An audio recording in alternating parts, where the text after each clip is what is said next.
Work session. We were here last night till 10 o'clock.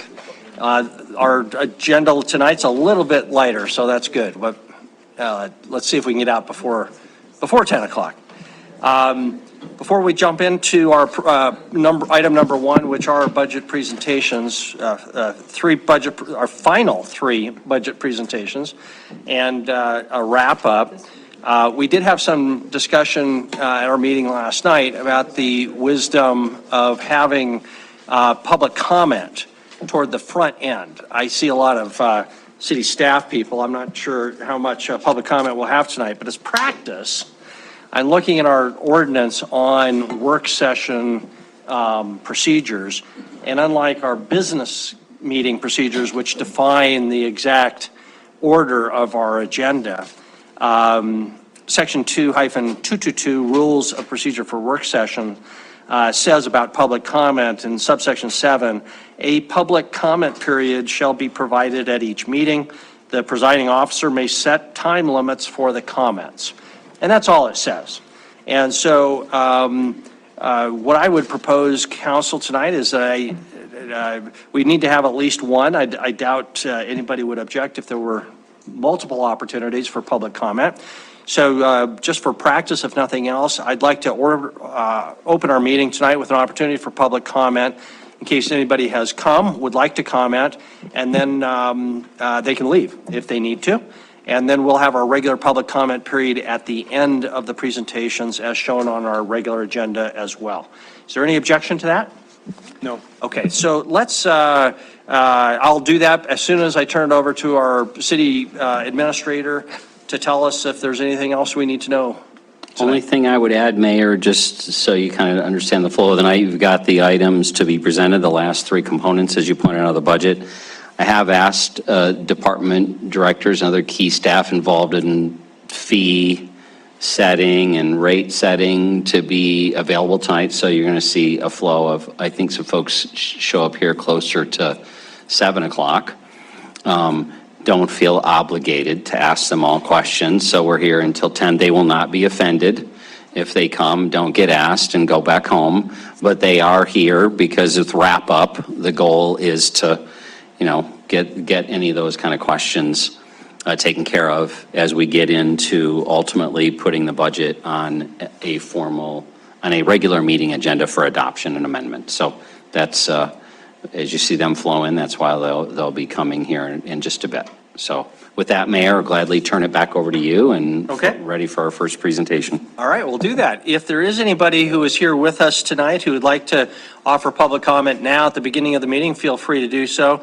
The only thing I would say is when we do have public comment at the end of our budget presentations, you only get one bite at this apple, so don't just repeat everything you said if you want to comment now.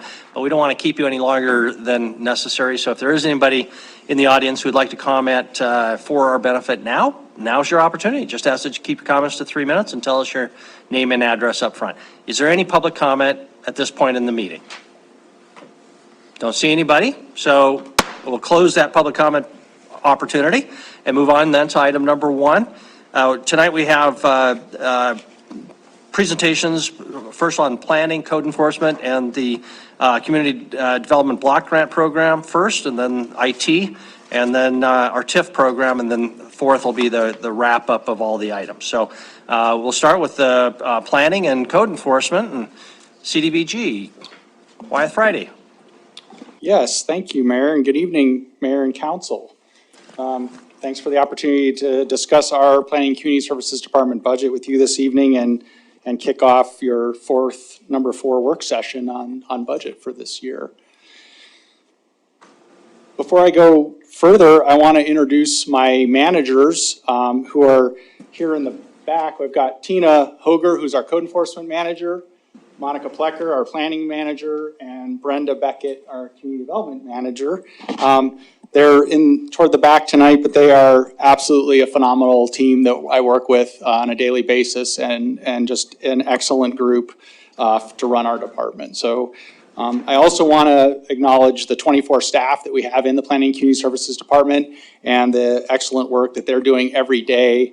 You know, really, whether you're building a fence or you're a first-time home buyer applicant, or you're making a complaint about an abandoned structure, or you're involved in the Safe Routes to School program, our project that we've been working on, you're interacting with our department and our staff, and you're involved in community and public processes or processes for your property. And so we really have, lots of contact and lots of opportunities going on with the community on a daily basis.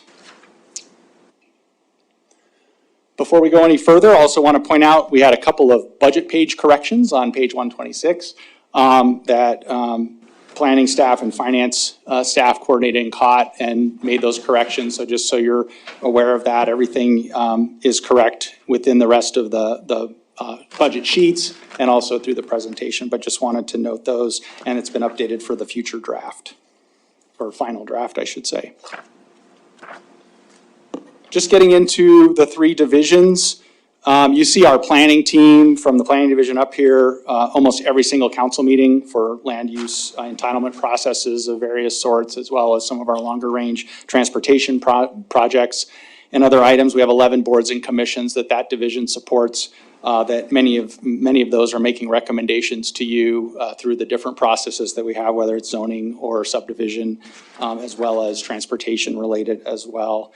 Code enforcement issues is something that I know the council members are in contact with their constituents on a regular basis, and that flows back to us, and we deal with those issues on a regular basis. So you're pretty familiar at least with what the code enforcement, who to go to and how that process works, and I'll talk a little bit more about what we're doing there in a few minutes.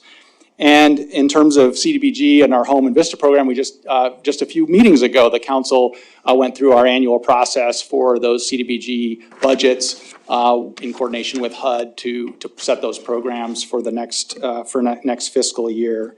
And then the other thing that you see me involved in is the 3 urban renewal districts that we have here in Billings, working with the staffs and boards from those districts and helping and managing the process as it comes through with the agendas and the recommendations to the council for those projects as well.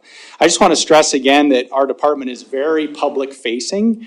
And so the customer service and community oriented activity that we're doing is that's a huge part of what we're doing on a daily basis. So it's all about services, and the people is really our big focus. In all of our divisions, and also the big picture. I've got quality of life up here under code enforcement, but really that carries across all of our divisions and the work that we do in trying to improve the quality of life for the community, the residents, and also work through some of the infrastructure improvements as well. Just talk a little bit about, these are just a few kind of activity metrics that I pulled from different things that we do in the department. Code enforcement cases, we had 9,000 inspections in 2021. We did see our case total number go down a little bit, and that's very much tied to the amount of nuisance weed complaints we get based on really the weather, to believe it or not, on any given year. So depending on how much, like this year's not looking so good in terms of the amount of rain we're having and the timing, we may have a lot more weed complaints, but that definitely fluctuates. But really we're looking at 4,000, 4,500 cases per year pretty much on a regular basis, and then the weeds kind of affect those a little bit up and down. First-time home buyer loans, we're hanging right around 60 per year the last couple of years, which has been a huge, really a much higher number than we had in past years. And really just keeping in mind that each of those, that's 60 new homeowners for the first time, helping, that are lower income, that are able to get into a home with this program and with the loan program that we have there. So just keeping that number in mind. Zone changes, we saw an increase from 20 to 2021, and some people would say, well, geez, we just passed a new zoning code, shouldn't be having any more zone changes, everything should be good. Well, actually, it's really the contrary. The new zoning with the planned neighborhood development tool that this council has seen repeatedly with both annexations as well as properties that are rezoning that are already in the city and repositioning for development, that has been a huge increase that we've seen since the new code went in. And the annexation, both annexation numbers as well as property redevelopments have gone up. So really what we've seen is activity using the new zoning tools and also new development activity. So that's been a huge part of what you're seeing there. And then residential permits, you probably heard this last night when Jessica provided the building division overview, but a lot more activity on the building residential review side, as well as commercial. I just pulled the residential here, and that's all the different residential type of permits that planning also reviews in coordination with building and the other departments to ensure zoning compliance for those projects as they're being built. And then we continue to really work on our social media and our community outreach and engagement. And so we're excited. This is not a small or a big number for some folks, but we're excited that we're up to 1,300 Facebook followers on our department Facebook page. And since Victoria Hill has come on as the new PIO, she is also really helping us with stories and how to contact and work with the media in a lot of ways. And that's going to be really significant. We're already, both in planning and code enforcement, she's been really helped us already on a couple different projects. So that's part of that big picture of trying to push that out and do more with the outreach. Get into some of our numbers, looking at total revenue. And the first thing I want to note here is that I've got in these slides, and you obviously saw this a few days ago, but the code enforcement budget number is in here as well, just to show you the whole picture. But code enforcement is general fund, and so it's really, as a budget, it's in your general fund budget. But I'm putting it in here to show you our overall breakout of where our funding is coming from and counting those divisions. So just wanted to make that note. So when you're seeing that total, that's what you're seeing there. Our revenue for fiscal 22 actually decreased, and that was mainly due to the Skyline Trail project that's moving forward, was programmed in 22. And so that is not being shown again in 23. But we did see our revenues, even with that significant decrease, we saw our revenues increase about $865,000. And that's mainly is due to the funding we've received from HUD for both COVID and the HUD ARP funds that are coming through. Our Federal Highway Transportation Program that we do as the MPO, funds that are coming through there. And then significantly, very significantly, the public safety levy on the code enforcement piece of that too, because that's increased to help with the expansion and services and code enforcement. So that's where you're seeing a decrease, but also some increase in revenue. You can see that federal funds make up a significant portion of our overall budget, and that's because that's both community development, HUD funds, and also our federal transportation planning program funds. And so that's where that's a significant amount. I did want to note again, like that you're seeing when you see that general fund number that you're looking at on the 19%, that then is also that code enforcement piece. That's being shown just to give you that picture. And then we've got other items charged for services for applications and processes. And then the property tax that you see up there is the county-wide planning mill levy. So when you see property tax, it's not from the general fund from the city, but it is property tax because it's the entire county paying into that planning levy.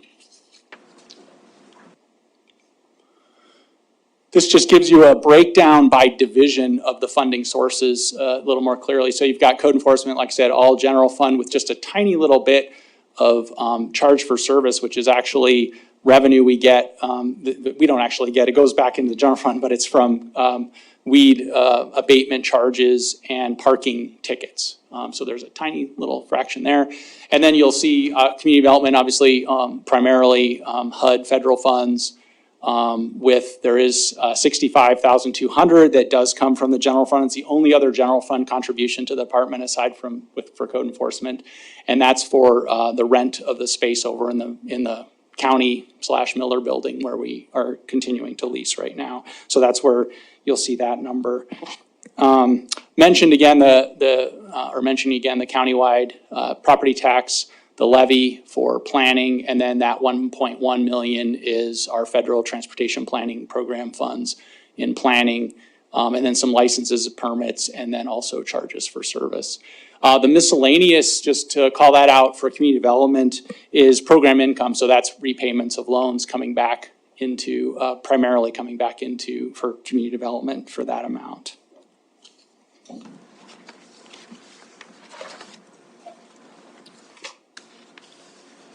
Going over to the expenditure side, also, again, got code enforcement included, again, just for that big picture in here. And you'll see operations and maintenance and personal services are the bulk of our expenditures for the division. We show we're not a capital department. You'll see 132,000 this year. About 82,000 of that is for some vehicle purchases for code enforcement that are coming up. So that's the capital. And then we've got a little bit, 50,000 for community development's property ownership, the properties that community development has down on the south, along South 27. So, but really capital isn't something that we normally are much focused in. It's the people and the O&M. I wanted to talk about this a little bit. One of the things what we're seeing happen in the last few years is that it used to be that the personnel side was our largest percent of the pie, and operations and maintenance is now actually passing that by, which is pretty unusual when we're a people department. That's what we do. And so to have that happening is significant, and wanted to note we're seeing some increases in costs for services and charges that we take internally and have to absorb. And one of those big ones that we're seeing is IT services. There's a lot of costs that are increasing in IT for security and licenses, software, et cetera. And what we're seeing is the significant amount of that's being passed through to us. We can't just pass that on to our quote unquote customers, because not all of our customers are paying us for anything. We're providing other services to them. So one of the big challenges that we're seeing is the sustainability of that. As that continues to increase, we obviously have fees for an application charges in planning, but that is not enough to cover the costs as they increase. And in community development, there's no customer to pass anything on to. And so as that number increases, it's up to 34% of the community development administration budget. So those are things that we're in discussions with administration and IT and looking at how, as we go forward, we're going to be able to address that, because it's long term. It's continuing to be it's going to become a real challenge, and it's affecting our capacity as those numbers go up. So wanted to alert you to that. We understand, like I said, the security, the challenges, and the things that IT does for the city, no doubt. I mean, it's all very important. So it's not, that's not significant. It's like, how do we figure this out? Because we're kind of in a situation where it's like a consultant model where we're getting charged for a service and then we don't have anywhere to recoup it from in that area. Also working with finance, the director position in the department, my position, is the setup is it should be distributed across the divisions, and they all contribute. We don't have administration. There's not an administrative department within my department. It's me, and then we have a reception position that's contributed by three divisions currently, including building right now, that's kind of the department level, and the rest of it is all individual divisions. And so we're working through that transition. Building was shifted over to administration, and so planning and code enforcement really are the two bigger contributors to my position. Community development can put in a very little amount, as you'll see in the budget, because of their limitations with their HUD grants. And so we're working through getting that distributed, and the general fund on the code enforcement side, still there's some contribution increase there that we still have to work through to get that sort of some parity there. So my position also gets charged out to the urban renewal districts, which makes perfect sense for the work I do there, but we're trying to get that distributed. So it's kind of an unusual or different situation, I guess, with this department, where my position, I'm kind of just working off of those other divisions in that way. And then I already mentioned the capital, which was the vehicles that we've got programmed for code enforcement for the next year. And we are working through looking at options there for hybrid or electric vehicles, trying to look at some potential to pilot some vehicles in that area. We're a great candidate for that in code enforcement. We drive around the city all day long, stop and start and slow and up and down. And we're on the cusp of having to buy some pretty expensive conventional vehicles that will then be having to fuel for like 10 years through the ERP. And so we're really trying to see, is there some options there as we get into that. So that's the piece, that little bit of capital, that's kind of the story on that. Just give you a quick look at our revenues and expenditure trends over the last 10 years. And you can really see from 21 forward where we saw this big increase, and they're staying parallel, together, which is obviously important across the department. But what that is showing you is the change in the federal funding with the grant, with the Community Development HUD grant program, Public Safety Levy now, and then federal transportation planning. So that's where that has gone up significantly in the last couple of years. Those are the reasons for that based on those grant programs and primarily those three, the federal transportation, federal HUD, and then our local levy. Let's see. So I want to spend a couple minutes on public safety levy implementation with code enforcement, which is really exciting to talk about this. Our new full-time manager, Tina Hoger, who I introduced earlier, has really brought new energy and time, which was really what we needed, time and energy there because we had the half-time position before, to that, and has really got the code enforcement team moving forward, making really big strides in our process to implement since the levy was passed. And I've just sort of given you a view here. In 22, Tina came on board earlier in January this year. We've started hiring the 3 officers that we were authorized for in the levy. We have 1 on board, Chris Simpson, who just started just in the last week and a half.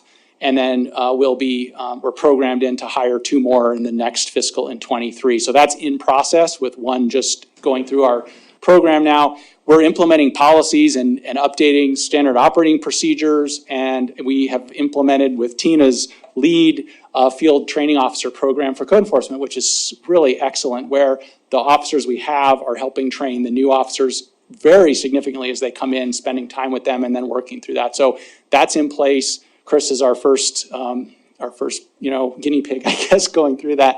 But that'll go into place, and we've got that up and running. Coordinating cleanups now with the drug treatment court folks is also a new thing that's really starting to take off. And then, like I said, Victoria's been helping us more with telling the stories about what we're doing in that area.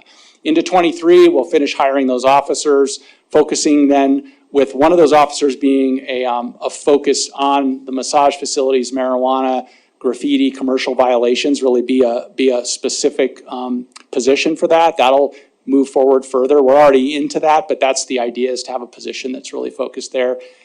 Further enhancement with our legal coordination with city legal, and then interdepartment agency coordination, which we're starting to work on as well now and really ramping up. And then as we go on beyond that, obviously continued outreach and education, more work with the neighborhood task forces on some specific items, and then assessing our effectiveness, which is a really important part of this, is showing how are we doing with the levy and showing the community what is that money going to and what are you seeing come back. So that's part of it as we move forward.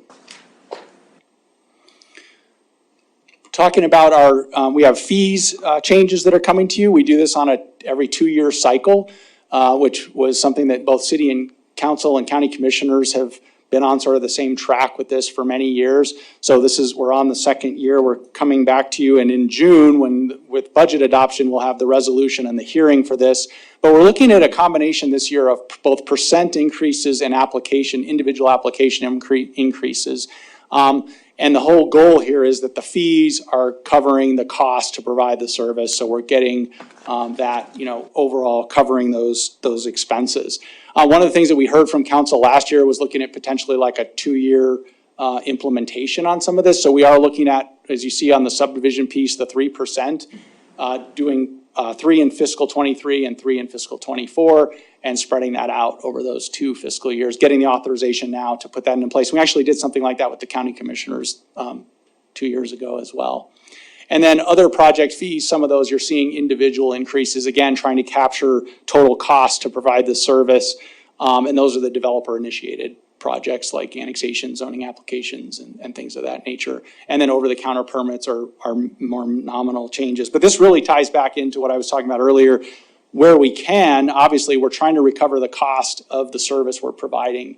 And as we have more costs to provide the service, to run the office, to staff the office, we are having to see that those increases are to keep those and make those match up better. But we want to make sure they're tied to the service, and we're not subsidizing other things by collecting those fees. So we want that to be matched up. So that's the effort here, and that's what you'll see when we come back with the presentation on this in June. We have talked to the Home Builders Association, and they are aware of what we're doing, and Monica, our planning division manager, has shared that with them. And we're starting to bring that forward, and we'll be reaching out further to our engineering firms and others in the community as well as this goes forward. I will say that HBA, when we talked to them last week, wasn't at all surprised. Of course, they weren't, happy about it, but they were like, yeah, I mean, things are, the costs are going up and the cost to provide the services are going up. So we're in that, everybody's kind of in that situation. Talk about challenges, talk about goals and priorities for council and the department. I've pulled out basically right from your goals and priority sheet this and here, and I'm not going to go through all of them. And in our budget overview, it's broken down even further. But needless to say, we're involved in a lot of the goals and priorities that you have, and there are also goals and priorities that we have, like updating looking at the subdivision regulations or reviewing the growth policy. Those are things that come to us and have to be done on a regular basis, and so they're also things that we're looking at. I wanted to call out just a couple of things here regarding the ones where I've got the little green kind of money sign. So the land use and infrastructure planning for the Highway 3 Inner Belt Loop corridor, that's in your goals and priorities adopted sheet, and it does say $100,000 allocated to that, and that has to be actually budgeted. That's not budgeted right now. And I wanted to just call that out because that is critical to working with planning and public works to make sure we understand, and working with actually the property owners up there and the developers on future services and how we're providing services to that corridor and to the development both along Highway 3 and up there. And this is really, we did a corridor study, and that looked at the bigger, higher level picture and some of the how the corridor was going to function and things like that. This has to get into more of what kind of development are we going to see, what's the market conditions, some of those details that we do not have that information ourselves, and we're going to need some help to actually do some of that. That's out of our purview. So wanted to call that one out. Wanted to note on the neighborhood plans, right now in your priorities, it talks about one per year, which would be about 8 years to complete those, which is about what our capacity is right now for those. We are, though, looking at, there's community development block grant state level planning funds that you can apply for grants. And these have been done in the past, but they're limited to a max of $50,000, and you have to match locally. I think it's about $12,500 for the $50,000 grant. But we are going to look at applying for you can do one per year. You can only have one each municipality at a time. But we're going to look at that as a potential to help support that. And really, with a couple of these plans that are pretty significant, that would be a great place to give us some additional support. So we are looking at that, but that match, you'll see we included a little bit of funds out of our reserves to help if we were to get one of those grants to then provide that match. And then the last one is the cost of service study tool. That is, you do have this currently in your budget in the general fund side for $125,000, and just wanted to again reiterate the importance of that with all the different issues and conversations and the concerns that council has had regarding annexations and development process. That is really critical to get some of that information and be able to help you and help us be able to help you make some of those decisions. So wanted to just call that out as well. Challenges, really, code enforcement, I've put it off to the side because the levy has really launched us on that. So that is not, the challenges there are good ones. How are we going to roll things out and how are we going to implement code enforcement? For planning and community development, we're really facing continued challenges with our resource needs. The activity, what we're seeing, and we had 13 annexations you saw at the front of your budget document in fiscal 22, which was more than double the last 5 more years that we've seen. I mean, it was a significant increase. And what happens is when something like that is going on, or the zoning applications, that's current planning, and that has to be dealt with as those things come in. And so what we end up doing is we have to devote more staff time to those, and then the long-range planning we have to put back a little bit and put back. And so that's the balancing and kind of challenge that we have within the department and specifically in planning right now to kind of keep moving those things forward. And so that's where those challenges come up. I already talked about service costs increasing. And then in community development, really we're at, it's kind of a catch-22 for staff. We've had this great increase in funding opportunity that's coming from HUD, but it has a lot of strings attached and it's quite complicated, and that's taking the 4 staff, or the amount of time it's taking for them to work through that to try to figure out how can we get that money out into the community has been and continues to be a challenge, and it's going to be for years to come. So that's where we're seeing that challenge there, and they are just attached to those HUD grants in terms of what their capacity is right now. And with that, I will be happy to try to answer any questions you may have. Well, thank you, Wyeth, and thank you to your whole department. It's good to know that you're not sleeping on the job. No. Had things to do. Yeah, thanks. Good. Council, we've got till 6:15 allocated for this on our staff memo. So it's the 5th meeting of the month. So why don't we start down with Ward 5, following our usual procedure of rotating around with questions. Councilmember Boyette? Thank you, Mayor. Thank you, Wyatt. First of all, I just want to say thank you. I've called in several times about graffiti around town, and guess what? It's gone. Thank you very much. But I guess one of the things you have really talked about in the past, and maybe Nicole has also, is trying to be more proactive versus reactive. Instead of us having to call you, your troops are going to be able to see it themselves. How do you think that's going to work by adding the new people? Mm-hmm.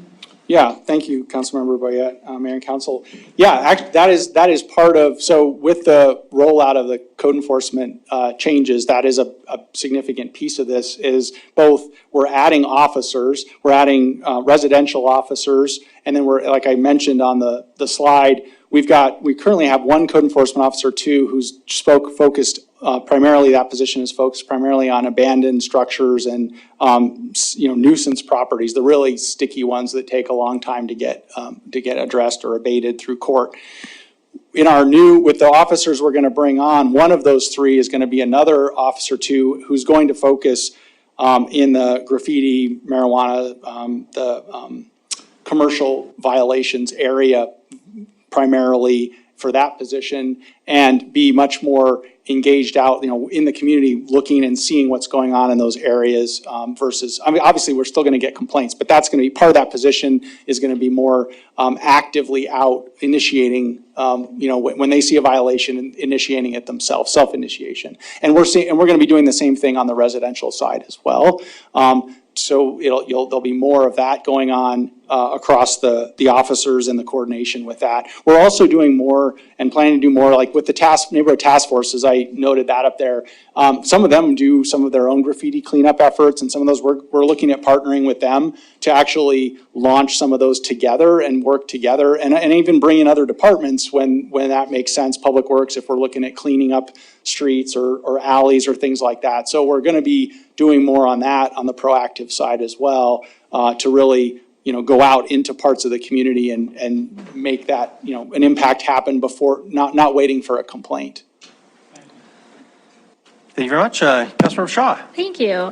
So I first have just a request between you and Director Zeller and for Chris, if at some point we could get an update on how the spot ordinance is functioning over the last year or however long it's been, that would be great. So on a future work session, I would love to learn more about that. My question for you is about the county-wide levy for planning. So if we have, obviously limited resources are a big issue in this department, and I don't know what exactly the restrictions are on that funding, nor do I know if the total amount that can be levied is being levied. So and I believe that the county commissioners would have to initiate that, but can you talk a little bit more about that? Because that seems like a piece that's already in place, where there's maybe potentially some funding that could be used. And I guess I'm kind of curious, could it be used for things like neighborhood planning within the city, or is that outside of the purview of that countywide planning levy? Sure, yes, Councilmember Shaw and Mayor and Council, and I'll mention first, yeah, we actually have an update on the spa ordinance scheduled for a work session here later this summer. So we've got that on the radar to come back to you and talk about that. Yeah, in terms of the countywide planning levy, so you're correct. The county commissioners put that in place and have oversight of it the way it's structured now. It's 1.33 mils, which is brings in $523,000, as you saw, I think, for this next fiscal year. But then also 15% of it it goes back to county GIS to pay for part of their operations, and that's an agreement that that stays. So every year, 15% goes back to county GIS, and then we get the rest for the planning operations. The levy is absolutely, in terms of its ability of what it can be used for, it's planning across the whole county and the city. So there's no limitation in that respect. If we were doing, when we literally, the way our budget is broken up, when you, without getting way off into the weeds here, but like with the transportation federal program, we have to match dollars, and we also have our fees for the applications and things that I was talking about. We really, the part of that levy that's coming in is doing those things where it makes, like matching the federal, where we're doing transportation planning, where that makes sense, but it's also then funding the bulk of other types of planning. So neighborhood planning is a perfect example. That's the kind of funds that can be used for that, whether it's city or county, across the whole jurisdiction that we support, and that's what that levy does. So yeah, it is being currently assessed to the max that they do on an annual. The 1.33 is the max. And then they can make an adjustment for inflation. And they've been, the last several years now with Kevin Bryan, the finance director over there, working with the commissioners, they've been doing that. They've been doing the full mills. But it's been that way since it was put in place in the 80s, I believe. And so it just continues to be at that level. It was, just a little bit more background, there was an attempt to increase it in 2010. The commissioners started that discussion and effort. The council actually passed a resolution to support that. And then the commissioners decided not to take it to the vote. And so then the council actually said, okay, we're just going to do it in the city, which they have the authority, you have the authority to do, did it just city only. And it didn't pass, but it was like, I wrote this down, it was like 47 to 52%. So it was pretty close at the time. But that was the last time there was an effort to try to raise it. But it is, yeah, countywide, and it is very flexible in terms of it's for planning services and purposes. So it's the perfect thing for these non-fee related neighborhood planning, long-range planning. That's really, yeah. Thank you. Councilmember Neese? Thank you, Mayor. Well, thanks. I actually wondered why we couldn't recoup some of those services. So if there's anything we can do to help in fees, in setting fees, that would help. Let us know.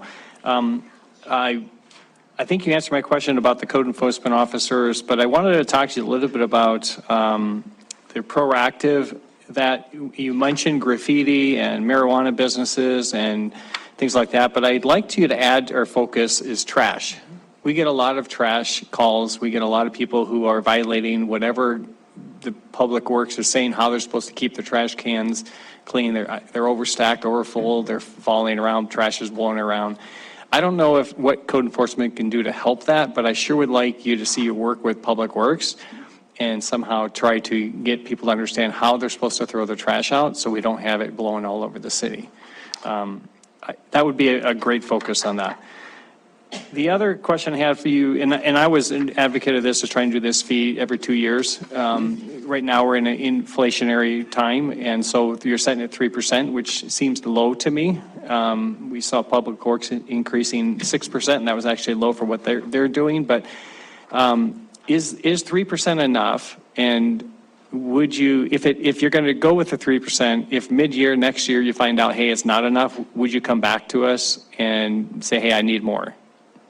So Councilmember Neese, yeah, and Mayor and Council, I guess first on the trash piece. So yeah, in fact, we were just talking with Public Works, and Tina and I were talking just a couple of days ago because we had a complaint regarding garbage in the alley, trying to coordinate on education about that. Because yeah, we are actually seeing, code enforcement is seeing a lot more calls to us because of the issue with the change in garbage can size and people overfilling them and stuff and not understanding that there's extra pickups and all those things. So we actually we just had a conversation I did with Debbie about, they were going to look at some more outreach and educate, trying to push that out more, because we are seeing a increase in the calls and complaints that we're getting. And we certainly deal with alley issues on a regular basis of different sorts, but the garbage is one of them. So certainly, yeah, there needs to be a combined effort there, and they're going to look at some more education to kind of help that, because it's always been a complaint, but it's really high right now. So on the fees,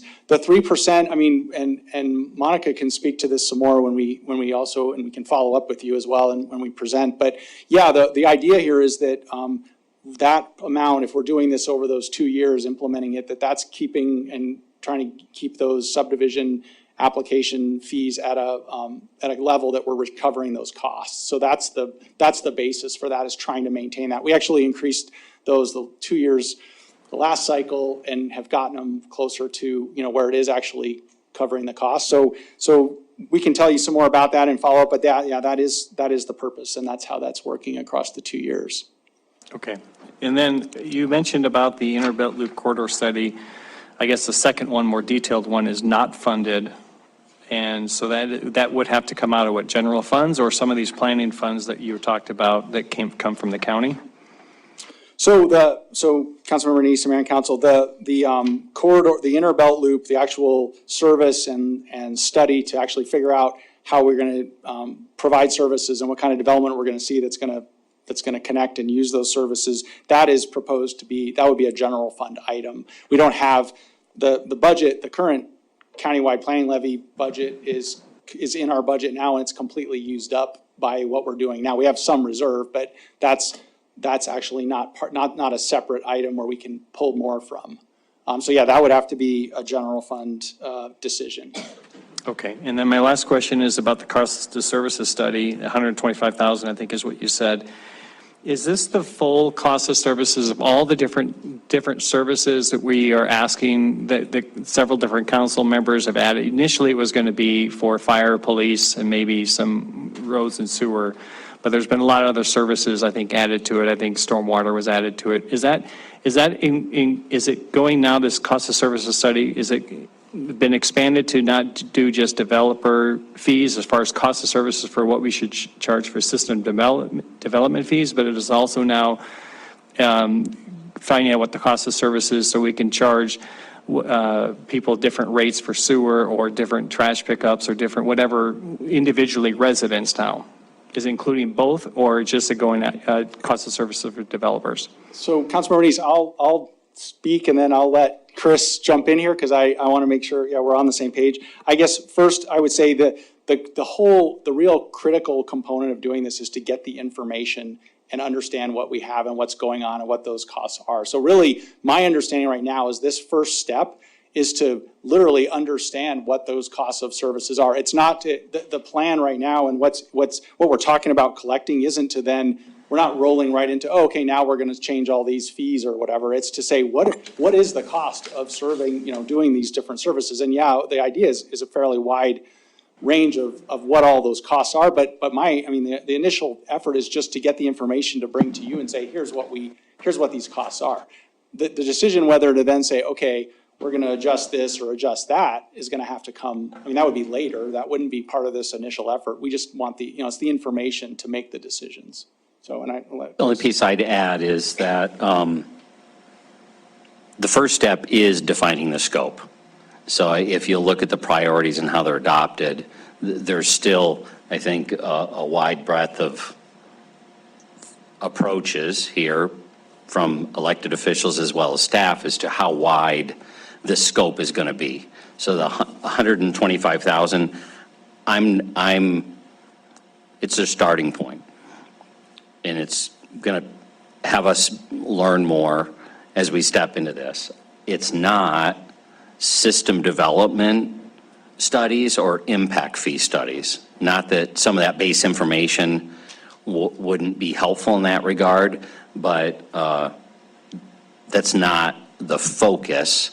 Is not to this. We already do system development fee analyses for water and sewer.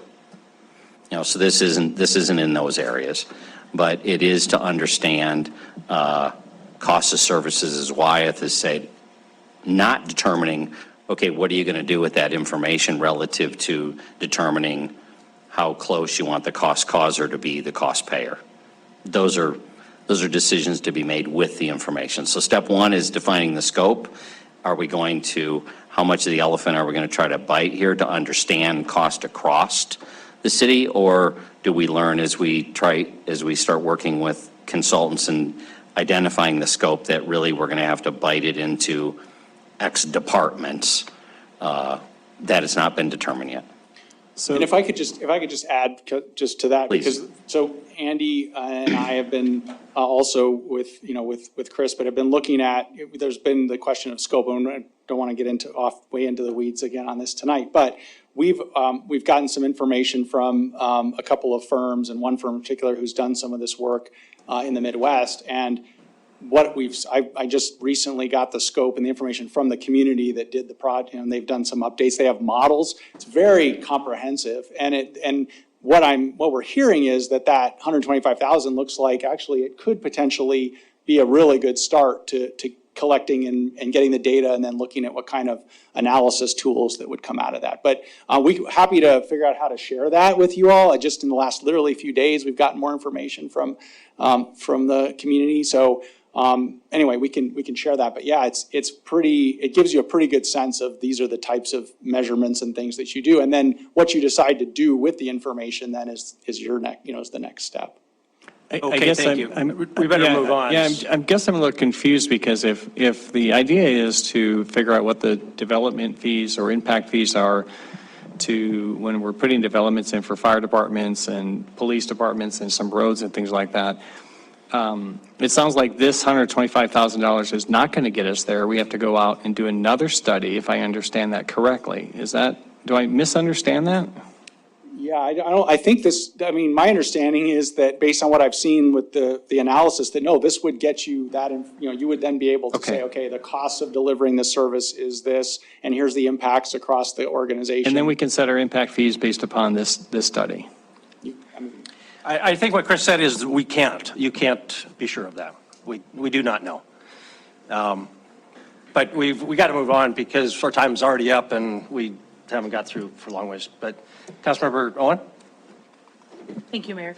I just want to echo the concern that I would love to see code enforcement focus on trash.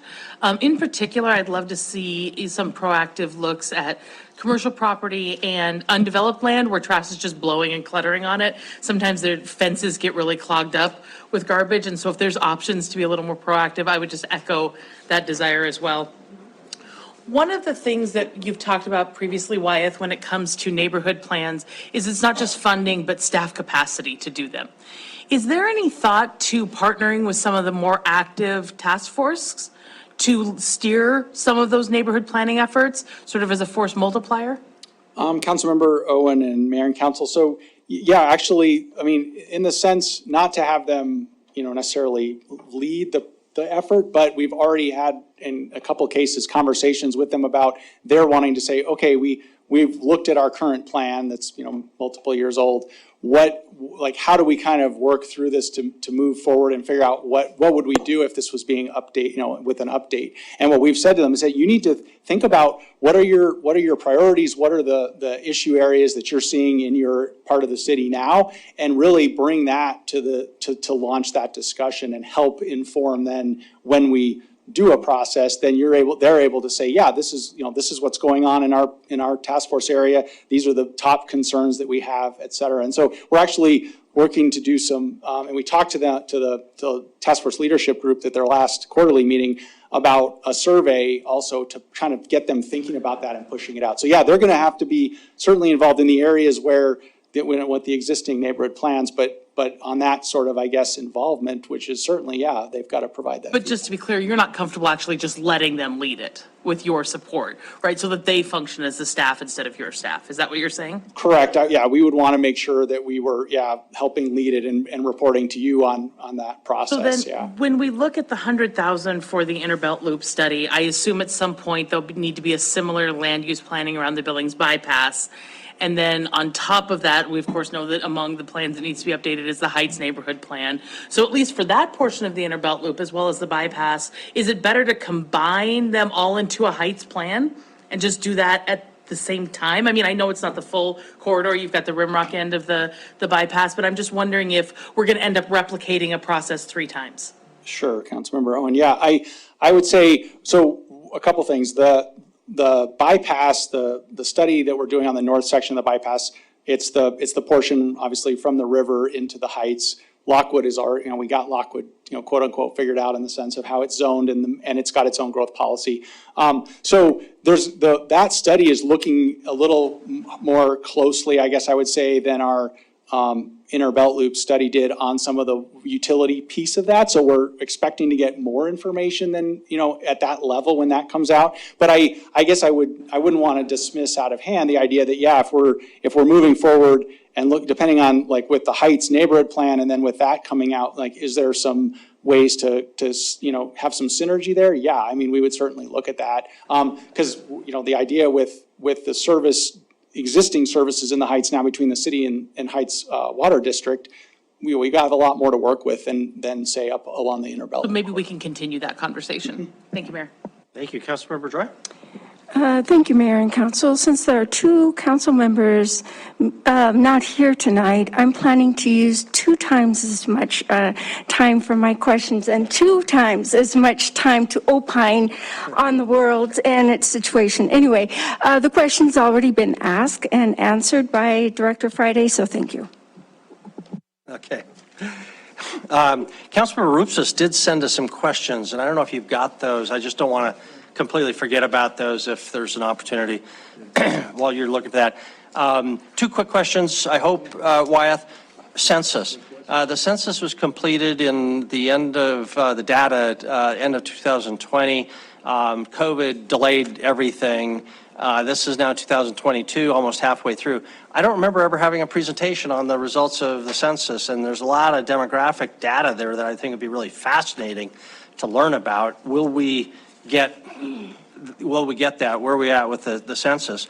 And then last thing, the Skyline Trail amenities, historical signage, picnic tables, shade structures, bike racks, artwork, things like that, I know are not covered by the build grant.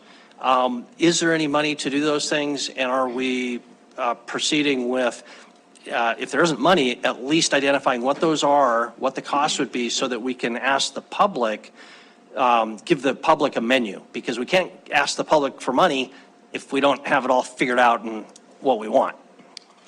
So right. Census and Skyline Trail. Yeah, Council or Mayor and Council. So yeah, on the census, I guess, so first of all, we're still, there's still some we're still getting some of the information, but I guess we certainly, we hadn't planned to do a formal, update or anything to you based on the fact that, it's getting fed into different efforts as we get the information, but I certainly happy to have that discussion about some kind of a informational presentation on that.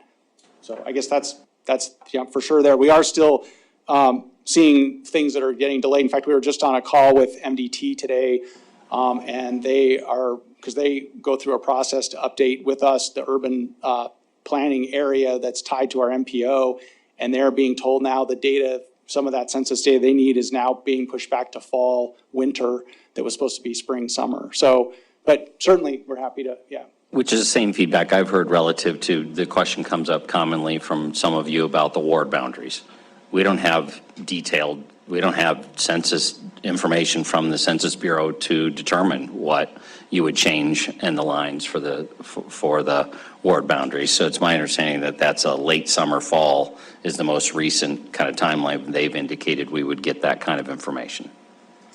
Okay, Skyline Trail. Yeah, Skyline Trail. So we'll have to follow up, because my understanding is that we have actually included, when we do the bid for that project, that we do have amenities, some included in that bid. And so I'd have to follow up with you, talk to Laura and clarify. But my understanding is we've actually, based on the conversations and the walkthrough and the planning and coordination with parks, and all on there, that we actually have some of that built in. Not all of it, but a component is going forward as part of the bid process. Yeah, I believe the signage, wayfinding signage, at least, so.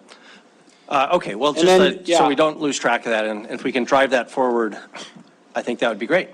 And then I guess, I'm sorry, Mayor, but just, we received Councilmember Rupsis's questions where, we can either however you want to follow up with that, we can provide those back to everyone after tonight, or however, I mean, I guess you decide how you want to proceed. Okay, well, let's We did see that. get through what we have here, and we'll see if we have time. Councilor Tricky? Thank you, Mr. Mayor. Director Wyatt, or Director Bat. Mr. Director, couple of quick comments. In terms of reports, I would echo what Councilmember Shaw was saying about finding, kind of getting a sense of the number of and types of interactions that you're having with customers. I'm looking forward to your reports, the final report on Recode and Massage, and hoping that you've got one planned sometime in the not too distant future for what's going on with especially medical marijuana, since medical marijuana and the amount of money that we're charging for the licenses on that. In the next cycle, as we move into next year, I would like if we could start taking a more detailed look at your revenue model. For example, well, no, I don't need to go into the details of that, but, just, give us a presentation on where your revenue is coming from, and maybe we should be having a conversation about where changes should be made and stuff like that.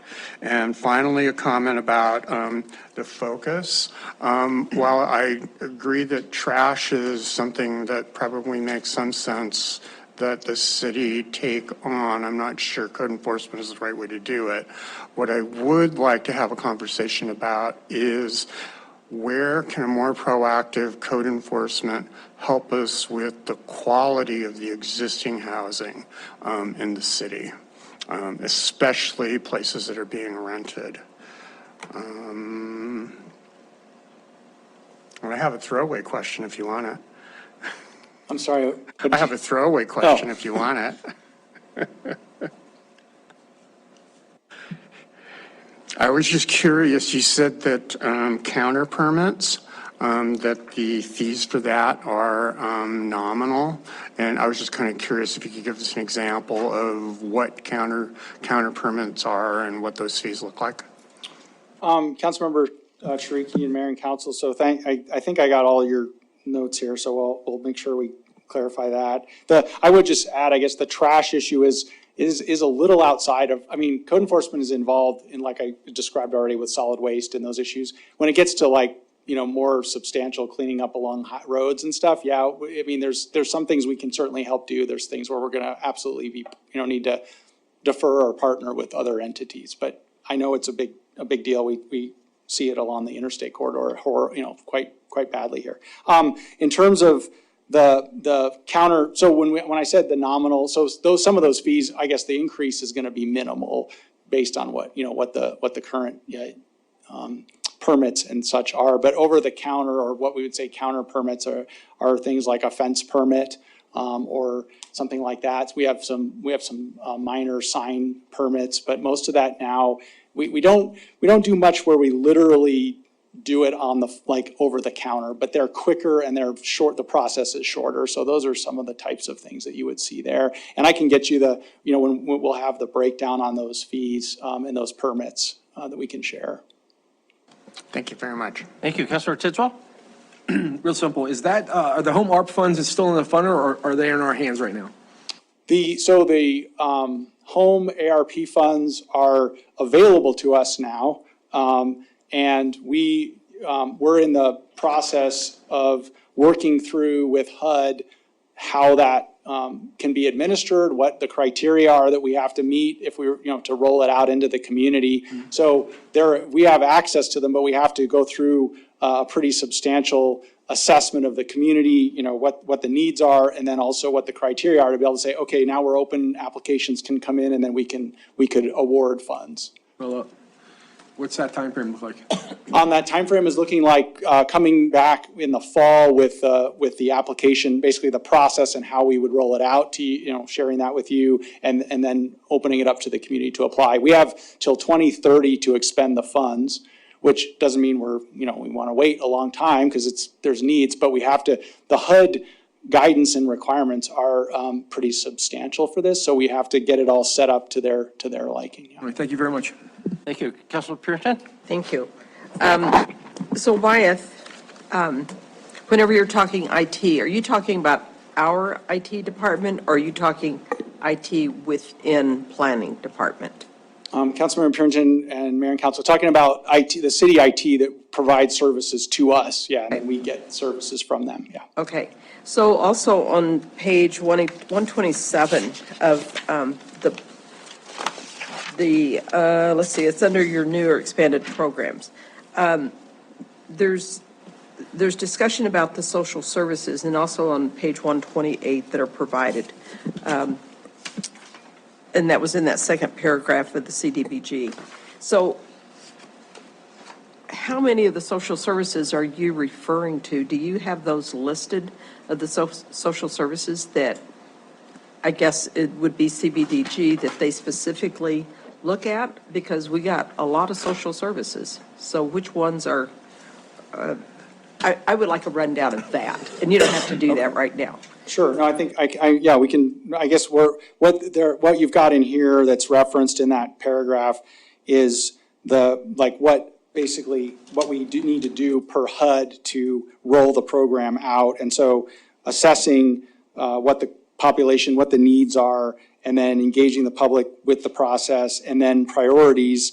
And then what we've got is that kind of long paragraph is, the procedures, how do we put the process together, prioritization. But in terms of social service providers in the community, they would be the ones then that could apply for the funds through the process. So I guess that's how, and there's quite a few out there, and they would be the ones that then we would put that out there and say, okay, you can apply, here's the criteria, here's what it qualifies That's for. what that was what I was getting at, is that I know that there is certain criteria, so I'm sure that some of those social services would not meet that criteria. I don't know that. That's kind of the question.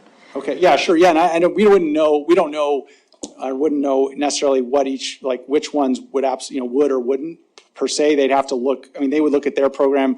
Then if they submit and come to us and say, hey, I want to do X, then we would say, okay, this is what you want to do. Does it work with the program? And then we would do that. So it's going to be, there's going to be that application. Okay, so going back to code enforcement, whenever you talk about nuisance properties, and this may be a PD issue, are those drug houses and the motels, hotels that run drugs through those, that they are known to be drug houses, or, what was it, the roadway inn? We know that. But yet, from what I can see, unless it's almost driven by community leaders, there's no focus on that. There's little focus because I've been told that, well, it takes so much to get those, taken care of. But I do believe there are some ways to do it. And I don't know if that's going to be handled through code enforcement and or the PD. But I just see that as a major issue in Billings. We get a lot of complaints, especially for drug houses.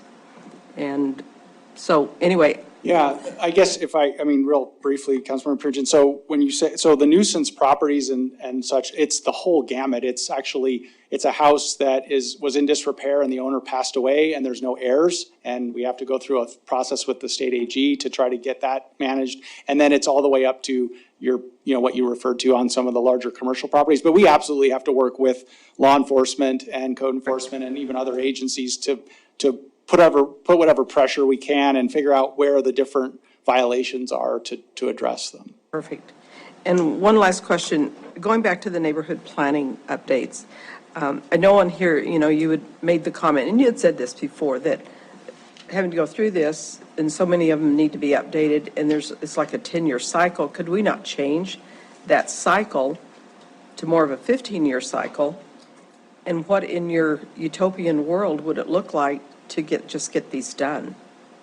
I like the coordination with the task force. I think our task force need to have goals a lot of times, and that would be a perfect focus for all of them to work on that. So I'm just wondering, like I said, in your utopian world, what would that look like to get these done within, say, the next 5 years, and then start that cycle of having two every, so many years or whatever Is that within the purview of your department to do that? I don't know if it's statute mandatory or what. Yeah, Councilmember Purinton and Mayor and Council. So it's not statutory in the sense that neighborhood plans, you can do them or not do them. When you do, they are adopted basically in alignment with your citywide or countywide growth policy, but it's totally a choice to do those locally. I guess from the utopian idea would be if we were going to try to do, doing 2 or 3 a year, let's say 2 a year, which would accelerate that, that basically cut it in half from 8 years to 4 years. We would need to have the resources, funding basically to say, okay, we're going to be able to have staff part of this, but we're also going to be bringing in more outside help to actually move those along more quickly and work on the different components. So then you're getting into the funding. And we've been talking about that on the long range planning side of, if there was a amount of funds annually that was coming, that we were able to earmark and say, okay, this is for that effort, then that would work. But you're moving into the 100,000, 150,000 to say, okay, yep. Now, not that that's just neighborhood planning, but then we would be able to say, okay, yeah, we're going to do a couple of these a year and run through them faster. So do you have to do your growth policy before you do those neighborhood plans? Because you just said that it's based on your growth policy, and I think our growth policy is coming up here, or already has, but so do we need to look at the growth policy first before you start working on neighborhood? So, yeah, Councilmember Purinton and Mayor and Council, yeah, this was a conversation we had a few meetings ago. The growth policy that's in place is active and is what we're using as our current growth policy for the community. Every 5 years, you have to look at it and review and decide if you need to make updates. So it doesn't mean that you redo the whole thing every 5 years, but by statute, you're supposed to review and look at it. So I guess what I had said at the last time we had this conversation was, we currently are not planning to bring to you a complete overhaul of that. We are not able to do that. We are going to look at it and then come back and say, yeah, we've seen that this is working or that's not, and make some recommendations. But I guess my answer is that, yeah, we don't see a problem with the neighborhood planning processes moving forward as we do that review of the policy here in the next year or so. Thank you. Okay, thank you very much. I just asked staff to look at Councilmember Rips's email from this afternoon, maybe respond to that. We have a lot of people waiting. We don't want to hold off. Looks like a couple of them were answered. He does ask when we're going to get an update on sober living regulatory options, and also whether the grant writer position could be combined, that's in finance, could be combined as part of community development division. Those are a couple of the topics. So. Thank you, Wyeth. Council, we're almost 25 minutes behind on things, so we better move on to our next presentation. IT. David Watterson is our presenter tonight. We've got 25 minutes allocated there, which would put us to about a little 5 after 7 or so.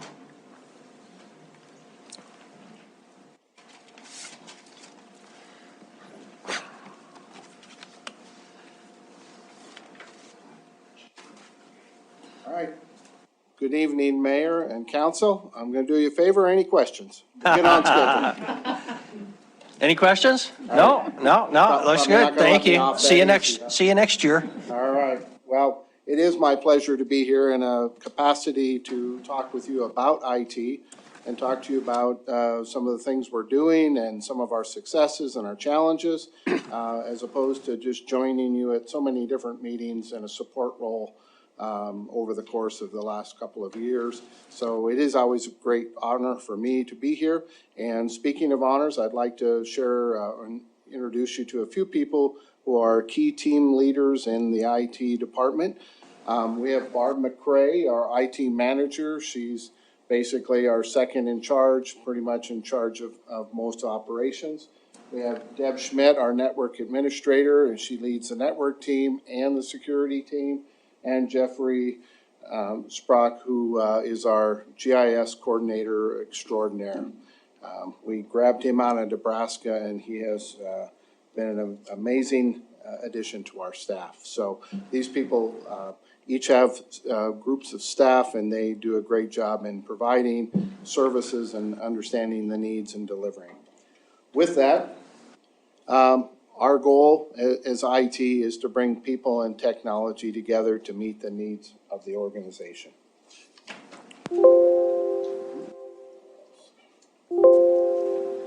Where do we?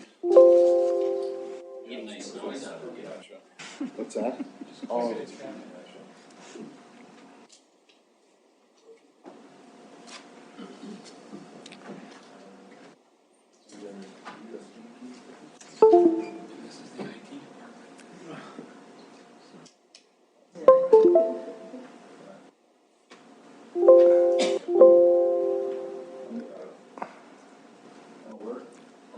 Click it. All right, so some of our security network highlights, a lot of prep work, a lot of design thoughts and work with coordinating with a lot of people within the organization on the Stillwater building and bringing our city fiber, bringing it in and getting that all connected, at least the planning part of it. During the last year, we were able to bring the airport online. They've always been online, but now they're on city-owned fiber, which is a joint project we did with the state, and it was an amazing accomplishment to have that. We implemented immutable cloud storage, and we'll talk about that a little bit later. It has to do with protecting us from things like ransomware. Developed an incident response plan, enhanced our monitoring, and have done more with our cybersecurity training and established some phishing campaigns in order to help harden our environment. And again, I'll touch on that again later. Finding it ironic that IT has the technical difficulties. We relied on that. All right, so new software during the course of the last year. Some of this is still ongoing. New online employment application software. We've got 3 different new cloud softwares, facilities, project management, access control. Legal moved over. We implemented Shield Force and Crew Force for police and fire to be able to have full mobile capabilities on a tablet or a smartphone. That's out more in the fire department. Police department has some. It's a technology they're looking at. We've implemented a lot of changes in GIS, funded and kind of driven by all departments, but Public Works has been a main player in their asset management project, where we've developed a new portal. We went and worked with the USGS, the BLM, Yellowstone County, Montana State Library. Don't think I missed anyone. Worked together, got a grant to get QL1 LiDAR coverage for the whole county. And what that means is we get basically 3D images or spatial data that allows us to see elevations. It's a great enhancement over what we've had before. Because of the great work that the Public Works and all of their department or divisions and their commitment to their work for their asset management, and the IT staff, HDR, Jacobs, City Works, together we have been awarded by Esri, the leading GIS software company in the world, a special a special achievement in GIS award, a SAG award. And Jeffrey will be down in, is it San Diego? Down in San Diego in, I believe, June, and he'll be accepting that on behalf of the city of Billings. So some really great work there, and again, some big commitments by departments within the city, and some great work by Jeffrey and his staff. And we're continuing on document imaging. Just simply put, we've got a lot of paper. We don't want to take it to the Stillwater, and even, just try to eliminate that, get that digitized. Looking forward to next year, we're looking at new software in our community development and utility billing areas. Some RFPs will be hitting the street probably this summer on that. We're beefing up some password management, a new Wi-Fi solution, a continued planning for the Stillwater, multi-factor authentication, a ton of great things in GIS. Jeffrey and his team have been going out, working with the stakeholders throughout the organization, finding out where more and more people can utilize GIS and the Esri tools and the talents of his staff. Cemetery is getting some new software, and Fleet is we're not going to say it's going to be done because it's been on the looking forward for a number of years. But we're very optimistic that we're finally going to get that one. We just wanted to throw this slide up just to remind council members that there are 36 different maps available on the website. The GIS is put together and maintains for the community and staff viewing and usage. Moving on to our expenses for the year. Our overall expenses, $3.5 million roughly. We did have a larger than normal increase in our expenses this year, little over $500,000, which is quite large for us.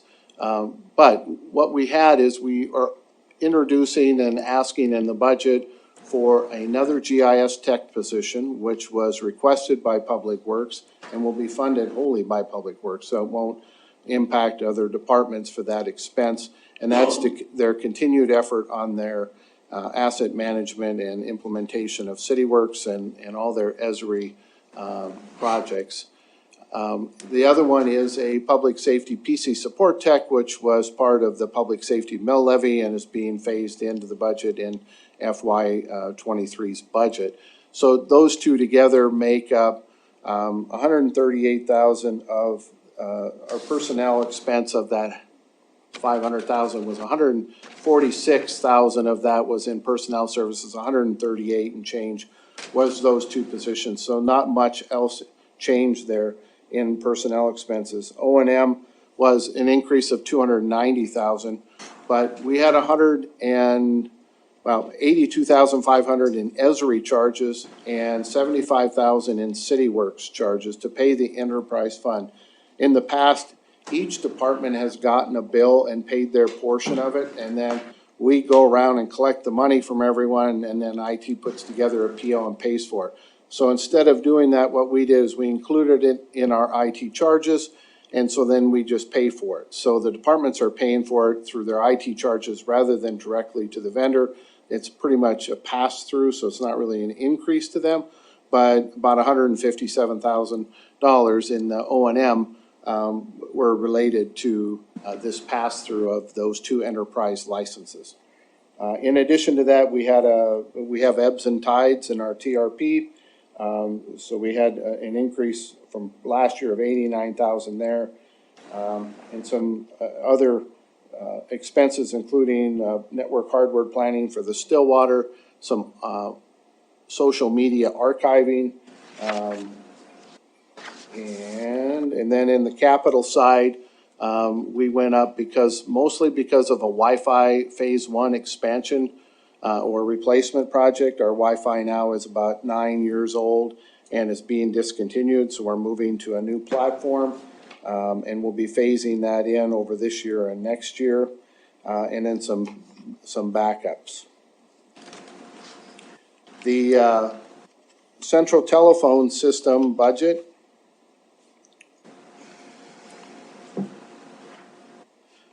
is pretty much a yawner.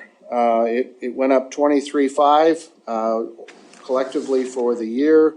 20,000 of it was the capital, and that was money put in there to support phone system changes and phone system hardware in the Stillwater building.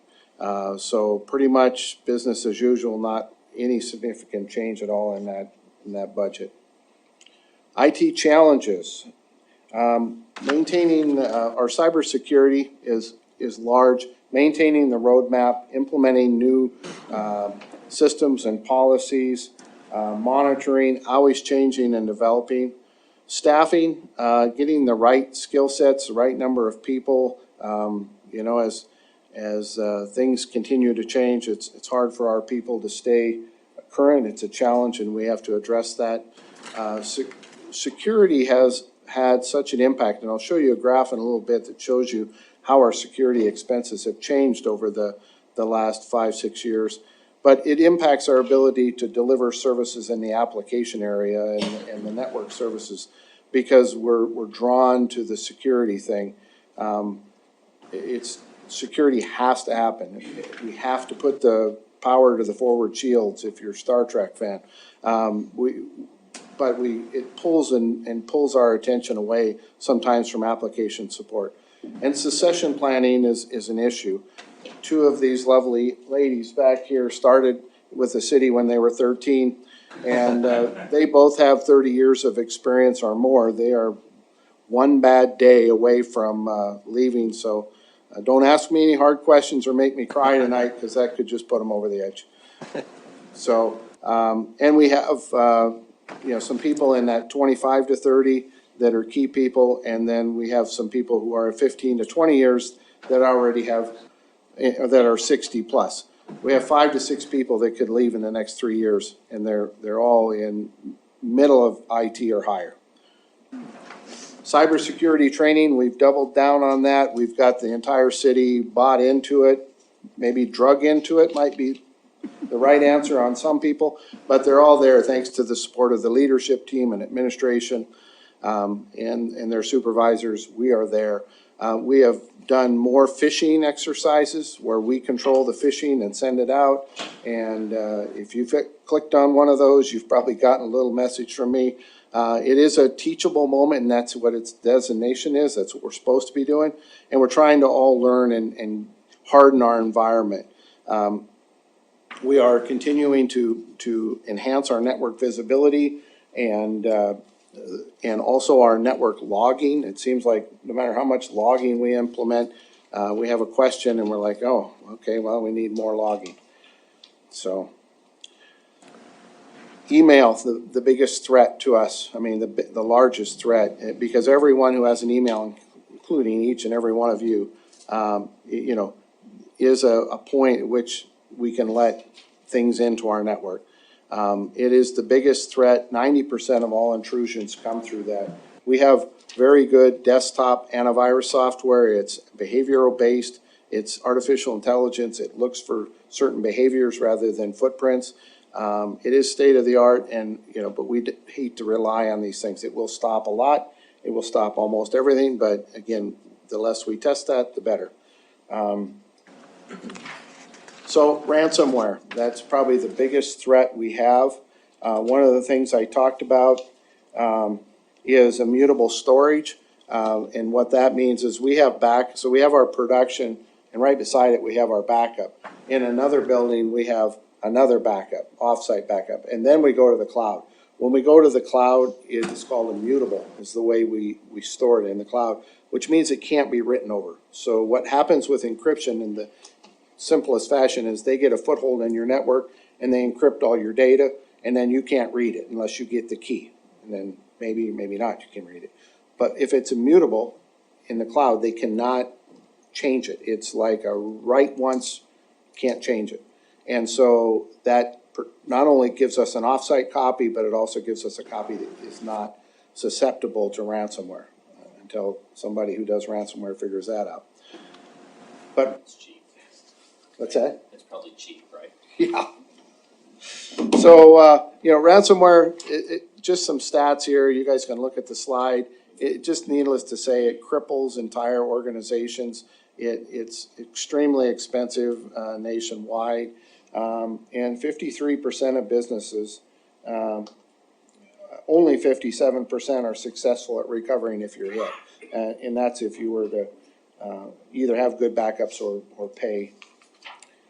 So this is the slide I was talking about. As you look at this, in FY17, we had roughly $95,000 a year we were spending related to security.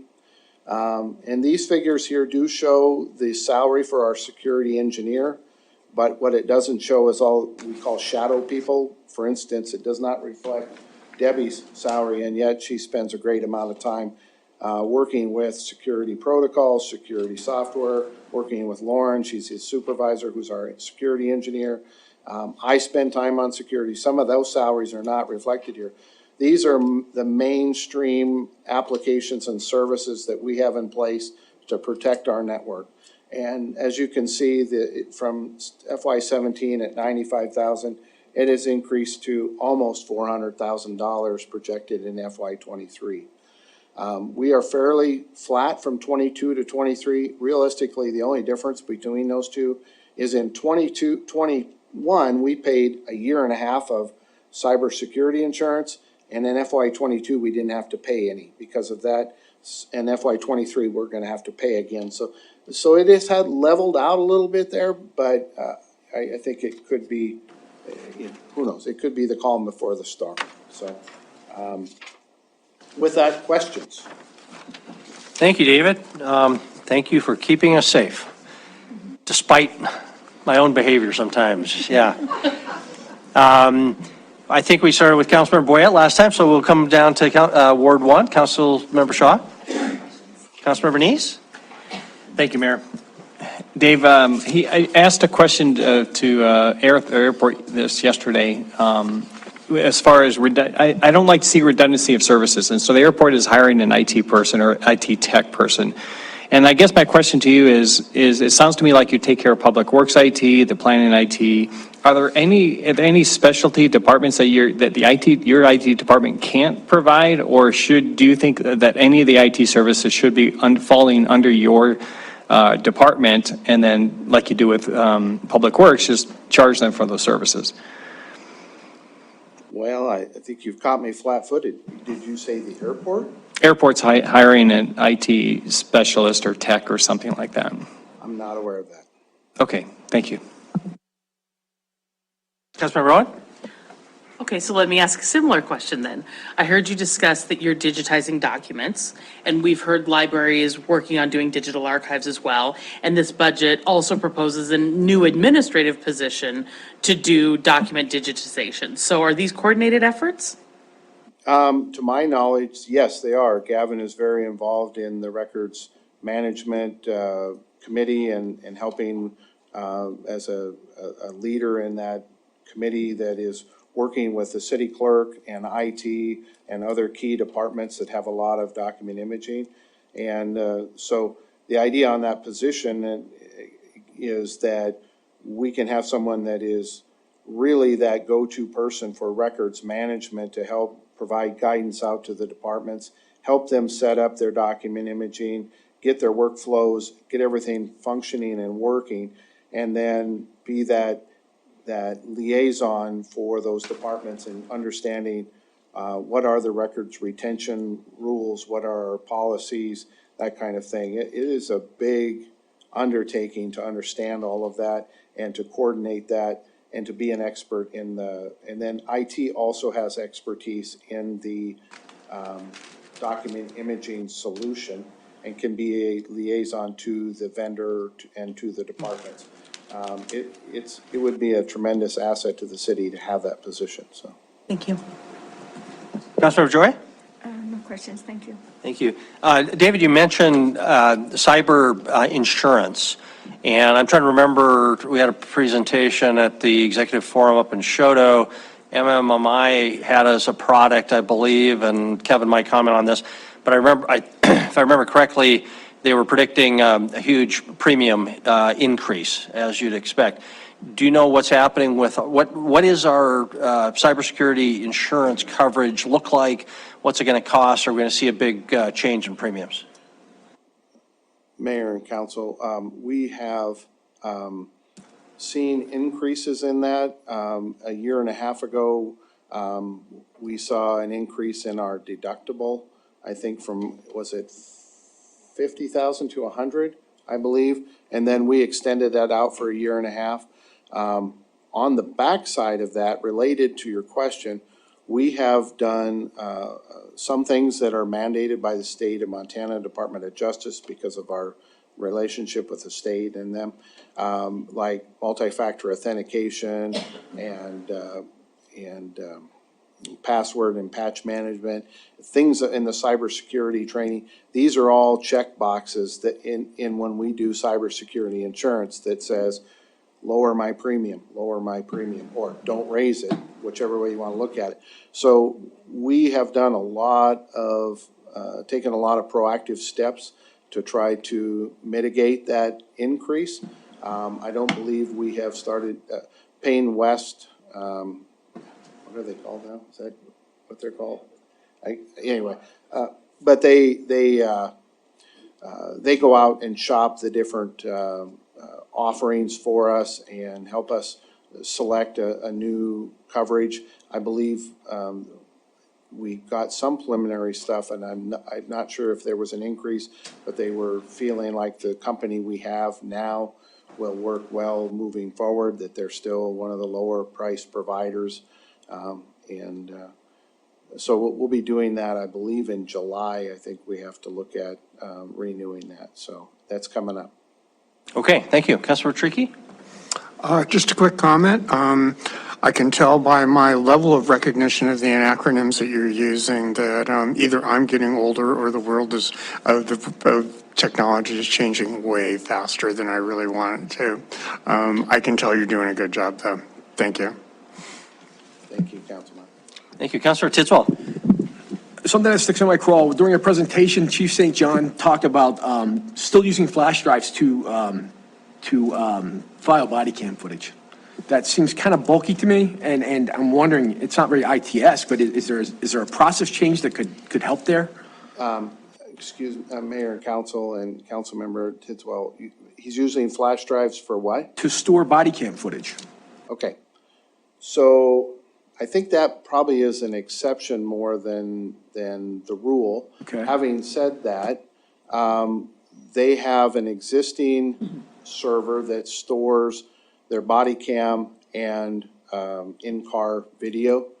We are in the process, in fact, actually, I think it was literally today, we ordered a second server. Excellent. So that we can have redundant copies of what we refer to as permanent retention videos, those that, either are felonies or potential needs, that need to be kept longer than the standard retention policy. And also on that server, we've made it fairly large. Their plan is, in addition to body cam and video cam, is to consolidate some of their photography, some of their digital statements, some of their other cell phone backups, other things that are, kept in a digital format, all collectively on that server. And we're going to roll right back to our immutable storage discussion. That will then be protected to the cloud in an immutable storage format so that we have that. And again, for anyone wondering, that cloud storage does pass all the CGIN security requirements necessary to house that type of data, because that's, a lot of that can be fairly simple. Other parts of it could be, it's not your checkbook, put it that way. So. I got you. Great information. I appreciate that. Thank you. Thank you. Councilmember Purinton? Thank you. So Dave, just in regard to future employment, have you taken on any interns from either City College, the high school, one of the other local colleges? I know that the School District 2 has been working with other businesses with internships. So just planning for the future and our young people here in Billings, have you used any of those services? Mayor and Councilmember Purinton, at this point, we have not had internships before. We have talked about it. We are very spatially cramped. So to have a spot for a young individual or old or someone looking at an internship type of thing. So it's not a bad idea. We haven't done it. On a related note, we haven't been really, we've had fairly good luck when we put out applications and getting people to apply that are qualified and stuff. But, we would, if we had the space, it would, an internship would be great, so. Yeah. Councilmember Boyette? Thank you, Mayor. Two simple questions. Every month I get a little test I get to play, and it's cybersecurity. Is there any way that you can track the results of that, or is that just you're hoping that people pay attention? So Mayor and Councilmember Boyette, would you like us to share the results? No. But To answer your question, yes, we do track all the results, and the results aren't At this point, are as important as to whether you get the question right or wrong is that you actually did watch the video. We can tell if you've watched it or watched the whole thing. And then if you haven't watched it, then we get a series of letters from me or emails out to departments, individuals or directors if necessary, providing some encouragement to take that. And we've gotten great support from the department directors to help in that encouraging message. And so now, I guess, as of just like a month ago, 3 weeks ago, we have 100% participation. We also have some encouragement for those that fail a phishing test. Some of those people they're given an assignment. Most of them take it willingly. Some of them either forget, don't want to, whatever. A little encouragement from their director, and they seem to be more than happy to do it. So thanks to the leadership team and administration for their support. We have what I would say a very good cybersecurity training program going on. Industry standard says the #1 best investment you can make in security is your people. And so we've taken that to heart, and that's been one of our #1 priorities. Thank you. And one last question. If you can't sleep at night and you're thinking about work, what's the big issue in your mind that we all need to take care of? What's the biggest problem you see in your mind going forward? Succession planning, quite honestly. Again, these Barb and Deb both bring with them a lifetime of experience with the city, and they're both tremendous assets to our organization. And, they're both at over 30 years. We have some other people that are amazing talents that are also, just as I'm looking out in 2-3 year period as a possible retirement for myself, I want to leave the place better than I found it. I'd like to leave it on good, stable ground, and that's probably what bothers me the most. I'm constantly working on that and how to pay for stuff for Debbie. She's kind of expensive. Thank you, Dave. That 100% participation rate is truly remarkable. It's just too bad we had to fire half of the city employees to get to that, but oh well, it's the price you pay. I think that concludes our IT presentation. Thank you very much. We'll move on to our tax increment finance districts. I guess Andy's going to start us, and then we'll move into, I think the downtown was the first one in our packet anyway. Chris. So why Andy's setting up, and I suspect you guys caught it, but you can't compromise on the security side of IT for good reason. But I think you look at the resources that are having to be dedicated there for obvious reason, and when someone asks, well, there's all these new houses getting built, why do you need more money? Or we have all these software challenges to implement. Why aren't we? The priority is on the security side where it should be, but you're seeing what? A quadruple cost investment there just in the past few years, and I don't see that ending in the near future because of how important it is. So as you think big picture at some point, and I think this partially goes into Wyatt's comment, our current method of how we charge out those internal services affects all of our departments are kind of cringing over that side of how we do it. The smaller the department and the vision, the budget, kind of the harder it is. So I do see that as an area that not this year, but as we look at next year's budget and into the future, we will be analyzing what are different methodologies to attack those issues, and are there some IT services that really need to become a general fund expenditure or something to that effect versus charging it out per departments. And it's not going to get easier to fund that way, but just some seeds to plant as we look forward at cost. So thank you. Thank you. Good evening, Mayor and Council. So I'm going to provide the presentation tonight. There are representatives from all 3 districts here this evening to talk about their specific districts and their boards. But staff is here as well to answer any specific questions related to the budget. So the presentation is urban renewal funds, and I throw our downtown revolving loan fund in there as well because generally falls for the same intent. So the first downtown revolving loan fund, the least exciting of the four, we kind of estimate what we think we're going to receive in loan applications based upon history as well as our cash balance. And so in the budget, there's $800,000 for loans, but obviously we haven't identified what those are, but we just kind of anticipate those may come in. So we don't want to do a budget amendment every single time one gets approved by you guys. So that total budget's $821,787. Current cash balance in there today is right around $1.4 million. The downtown district, on page 75 of your budget book, has a total budget in FY23 of just over $4 million. 1.3 million of that is to pay for debt. That's for bonds borrowed for Empire Garage, as well as the first phase of the two-way street conversion that was completed last year, 2 years ago now. There's $130,000 in there for a transfer to our parking division. The parking department also has bonds outstanding, which some of these funds go to, annually we transferred $100,000 over to help pay for that debt because we don't generate enough revenue in parking to service the debt.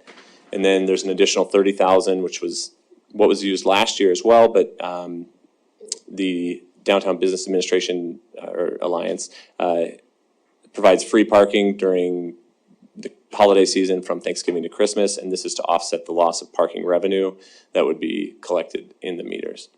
That's how you arrive at a total of 130. There's a city cost allocation charge for general fund services, as well as planning for a total of $58,000. The DBP operating agreement, unchanged from the prior past few years, at $279,441. And then there's $2.2 million in developmental incentives and capital projects. Part of that is to design, to help fund some of the design on the one-way to two-way street conversion for the remaining streets in the district, as well as a few of those that are adjacent to the district. Funding for projects that have already been approved. So there's not many I don't think there's any funding in there for projects that will be coming to you, because most of those are funded after they're completed and we pay in future fiscal years. And then there are $260,000 in there for improvements to Sky Point. And Katie can talk more about it, but if you've noticed, the sails are in a deteriorated condition. The structure needs to be painted, as well as I'd like to see some other enhancements there. This just shows the growth in the value of the district, or the growth in the district over time. The blue line represents the base. At the beginning, the district was expanded, so that's why the base increased up until 2009, and it remains flat. And then the line above that is the total taxable value. The difference is the increment. That's taxable value, not tax revenue, but they do correspond. So just to show you here that, the district has grown 99% since it was established in 2006 over its base, not its original base. So as some perspective, I think the city's grown around 57, 56% over that same time frame. South Billings Tax Increment District, total of $5.5 million. In this fund, we've got debt service payments totaling $859. That's for some street projects that were done a few years ago, as well as we did the evidence expansion using limited obligation debt out of the general fund, but we fund it with a transfer from the South Billings tax increment because that's where that's how that was proposed to be funded, and the debt is paid by that. It's about $250,000 of that $859. The Esper operating agreement at $122,000. Again, the cost allocation here is $59,000. This is for general oversight at the city. And then developmental projects and capital outlay, $4.5 million. Most of these here are approved projects, as well as continuation on the rec center project, which technically hasn't been approved. Optimist Park was in the CIP. Then I think there were some very recent approvals made for TPA Group, and there's one other one, the Jackson Court. Yeah, those are anticipated to be funded or paid in FY23, as well as there's, I think, $375,000 in there for anticipated projects that would come to you for approval. But again, so we don't do budget amendments every single time one comes in, we include some amounts in there anticipating these projects coming in. Here again, the same chart, but for the South Billings District, 74% increase since its establishment in 2008. So it's relative to the city. Again, I think in all three districts, you'll see the growth in these districts outpacing city growth. Not the only metric to use, but I think one that we can say, they seem to be having more economic activity within these districts than when we look at the city as a whole. And then finally, the East Billings Tax Increment District, a total budget of $794,000. It's substantially smaller with respect to tax base and increment. A substantial portion of that goes to debt service payments. Then the bird operating agreement at $139,000. Cost allocation here, $38,000, and then developmental incentives, $150,000. Here again, these aren't identified specific projects, but anticipated projects that will be coming to you, that we anticipate coming to you over the next fiscal year.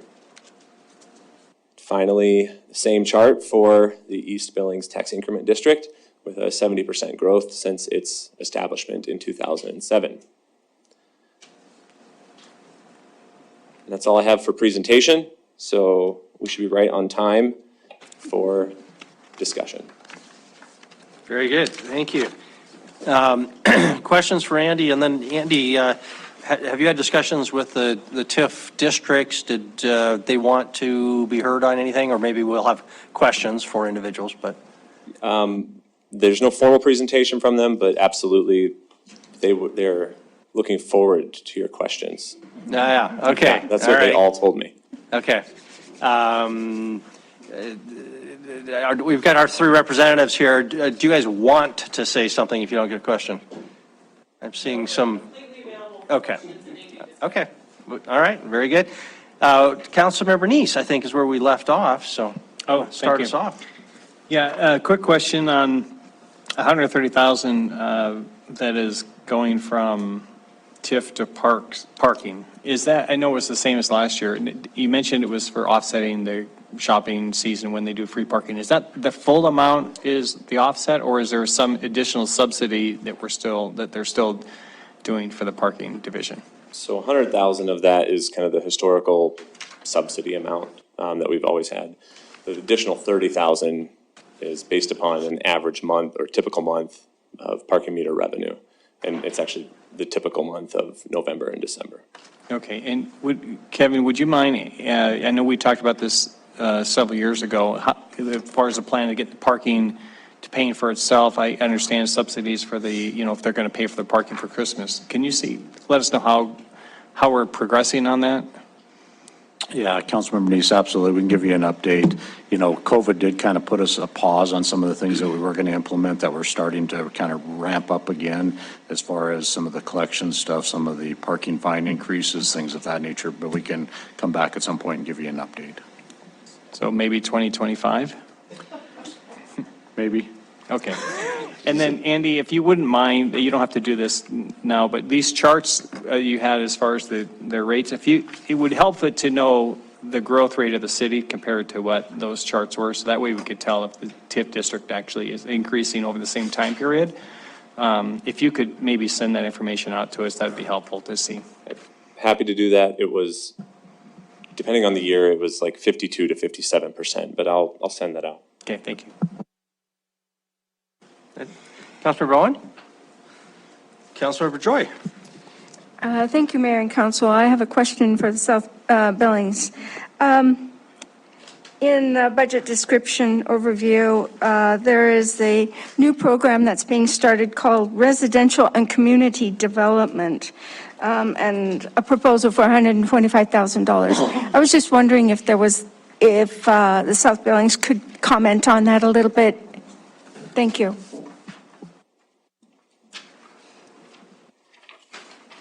I'm Dick Sear, and I'm president of the South Side.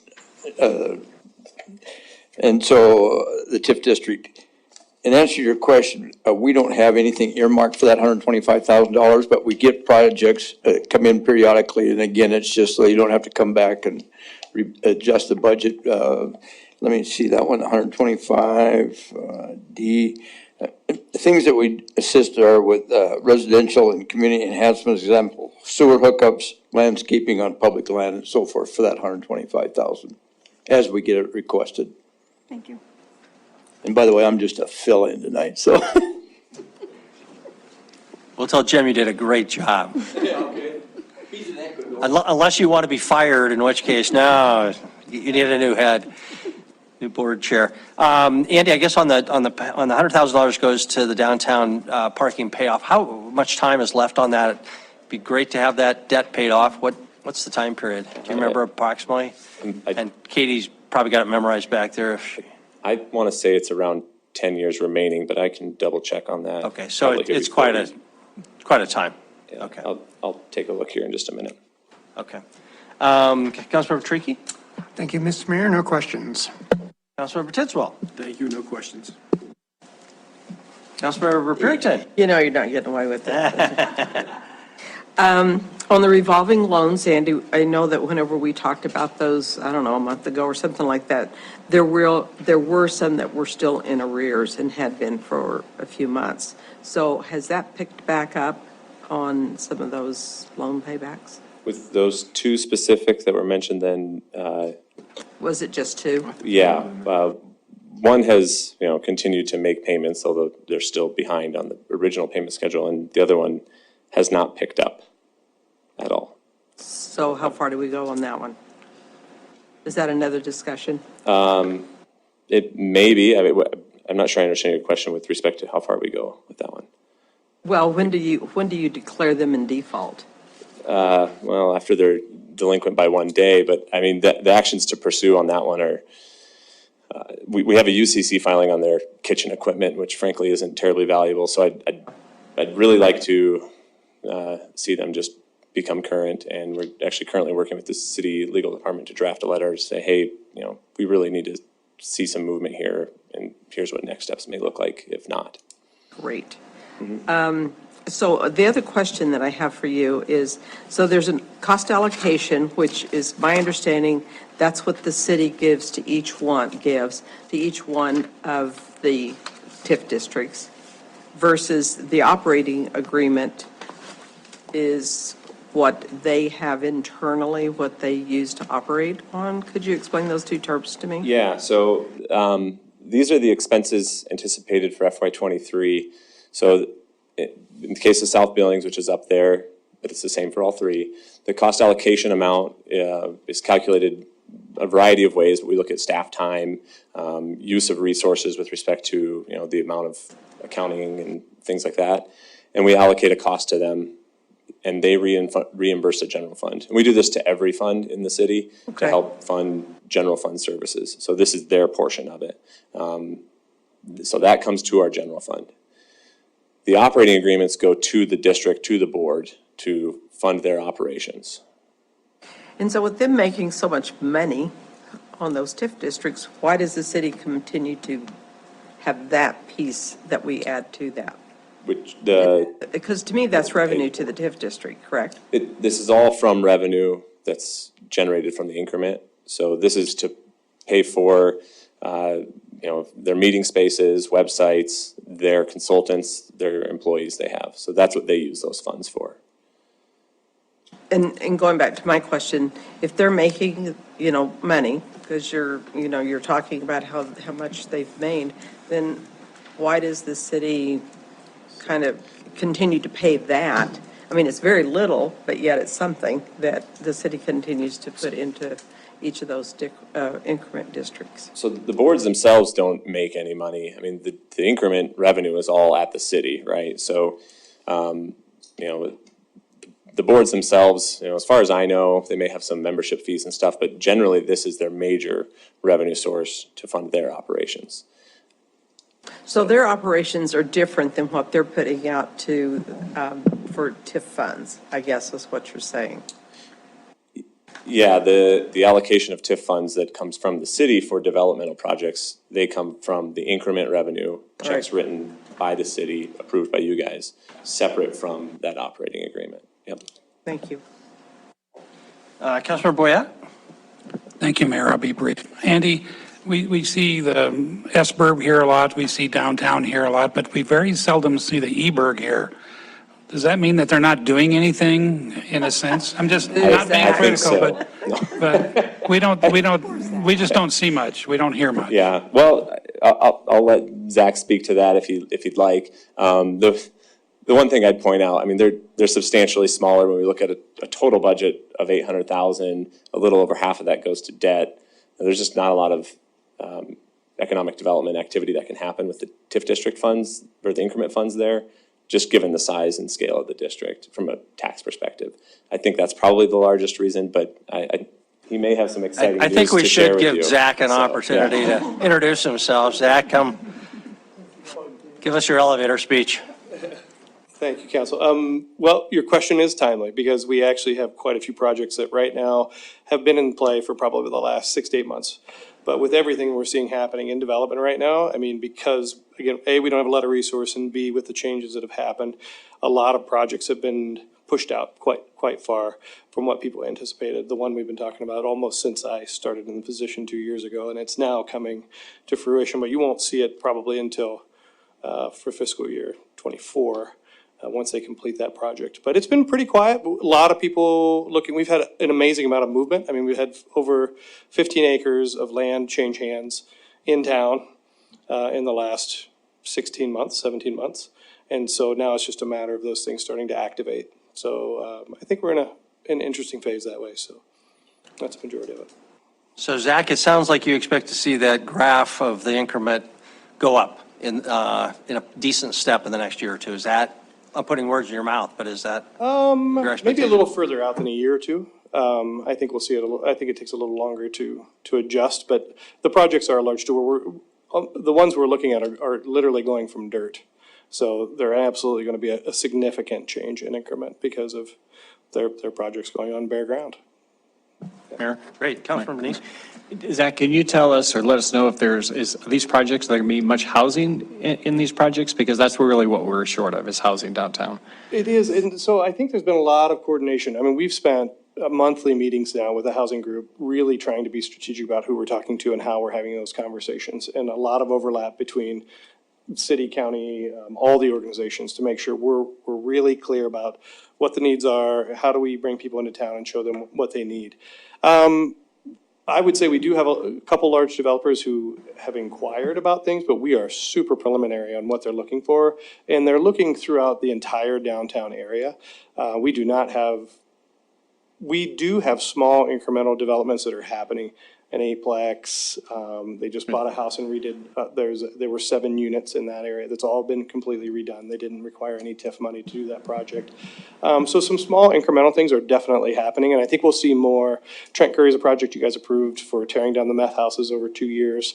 They are really, really close, and it's going to be a great project that'll include housing. Great. But again, smaller, 2-story, incremental stuff. Okay, thank you. Yep. Councilmember Shaw, before we release Zach, did you have something for him or anything? Okay. Nothing for you. I have a question for Katie or Shauna. I don't know which one of you want to answer this, but it's actually related to the affordable housing conversation, which I know that the TIF board has talked about. How do you prioritize this and the street conversions? I guess kind of from the budget question, my question for you is, what kind of staff time are you anticipating would need to go into?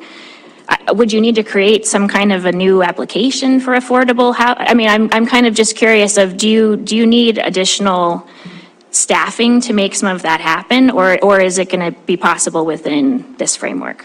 Councilmember Shaw, Mayor and Council, it's good to see you guys again tonight. I really appreciate that question because the board has really taken a lot of time and effort to prioritize housing of all kinds. You're looking at market rate housing, you're looking at affordable housing, knowing that each one of those components is very necessary in our community right now. And as Zach said, we're meeting monthly with a large housing group. I don't think that we need to add any other staffing to take on this project. Currently, what you see for the operating budget for the DBP does cover what is the equivalent of 3.13 full-time employees. But that is the staffing of, I think, 7 different unique positions in our organization that are all working towards this. There's a lot of marketing that goes in. There's a lot of outreach. Mehmet is very, very good at outreach with business owners, property owners, developers, realtors. He's a data bank in that brain of his to really flip through those contacts. And so I think we are well positioned to staff those. I think there's consistent work amongst our team, amongst the different TIF districts, amongst city staff to make sure we're really evaluating those applications that are out there, making sure they're very similar amongst the districts themselves so that you see the same information coming from each district. But really the work is very concentrated. It's very intentional and efficient amongst the 3 groups. So I don't think, to answer your question, we need to add any other staffing, but this is a high priority of ours. If we speak with somebody who's interested in tax increment financing grants, we encourage them to make sure that there's a housing component. Otherwise, they're going to be very challenged to go to our development committee and to our boards and then to come in front of council and receive those dollars that we know are limited when we know that housing really does need to be a priority. Thank you. I'm glad to hear about all of that. Okay, thank you very much. Council, we're on schedule, and we'll take a break, but are there any final questions? This did go quicker than anticipated? If not, okay, we'll take a break, and it's 7:30. We'll come back and start before 7:40 if we can, and that'll be our council wrap-up and direction. Big picture stuff.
I've been at it, Bill, for about 3 weeks.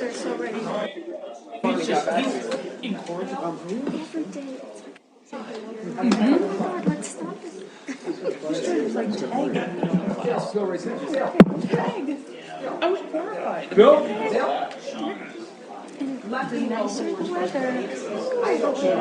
right. Friday. All right, welcome back, everybody. Thank you. We've got one more item left with us tonight. Thank you, Councilmember Boyette, for reminding me to make an announcement that's very important. Tomorrow at 10 o'clock is the annual interment of those who do not have enough money to pay for their own funerals and who become the county's responsibility at the Yellowstone County Cemetery on River Road in the Heights. And every year, I try to make that. Councilmember Boyette will be there with, and appreciate his involvement with Dahl, or with Michelati, I'm sorry. Dahl participates as well, all of the funeral homes. And this year there will be 59, which is more than usual, cremains to be interred. So the public is welcome. It's always a somber but very important event every year. So 10 o'clock tomorrow at the cemetery, the county cemetery on River Road in the Heights. Okay, Chris, this is, I'm going to ask you to kind of set the scene a little bit about what our plans are, our goals are for the rest of the evening.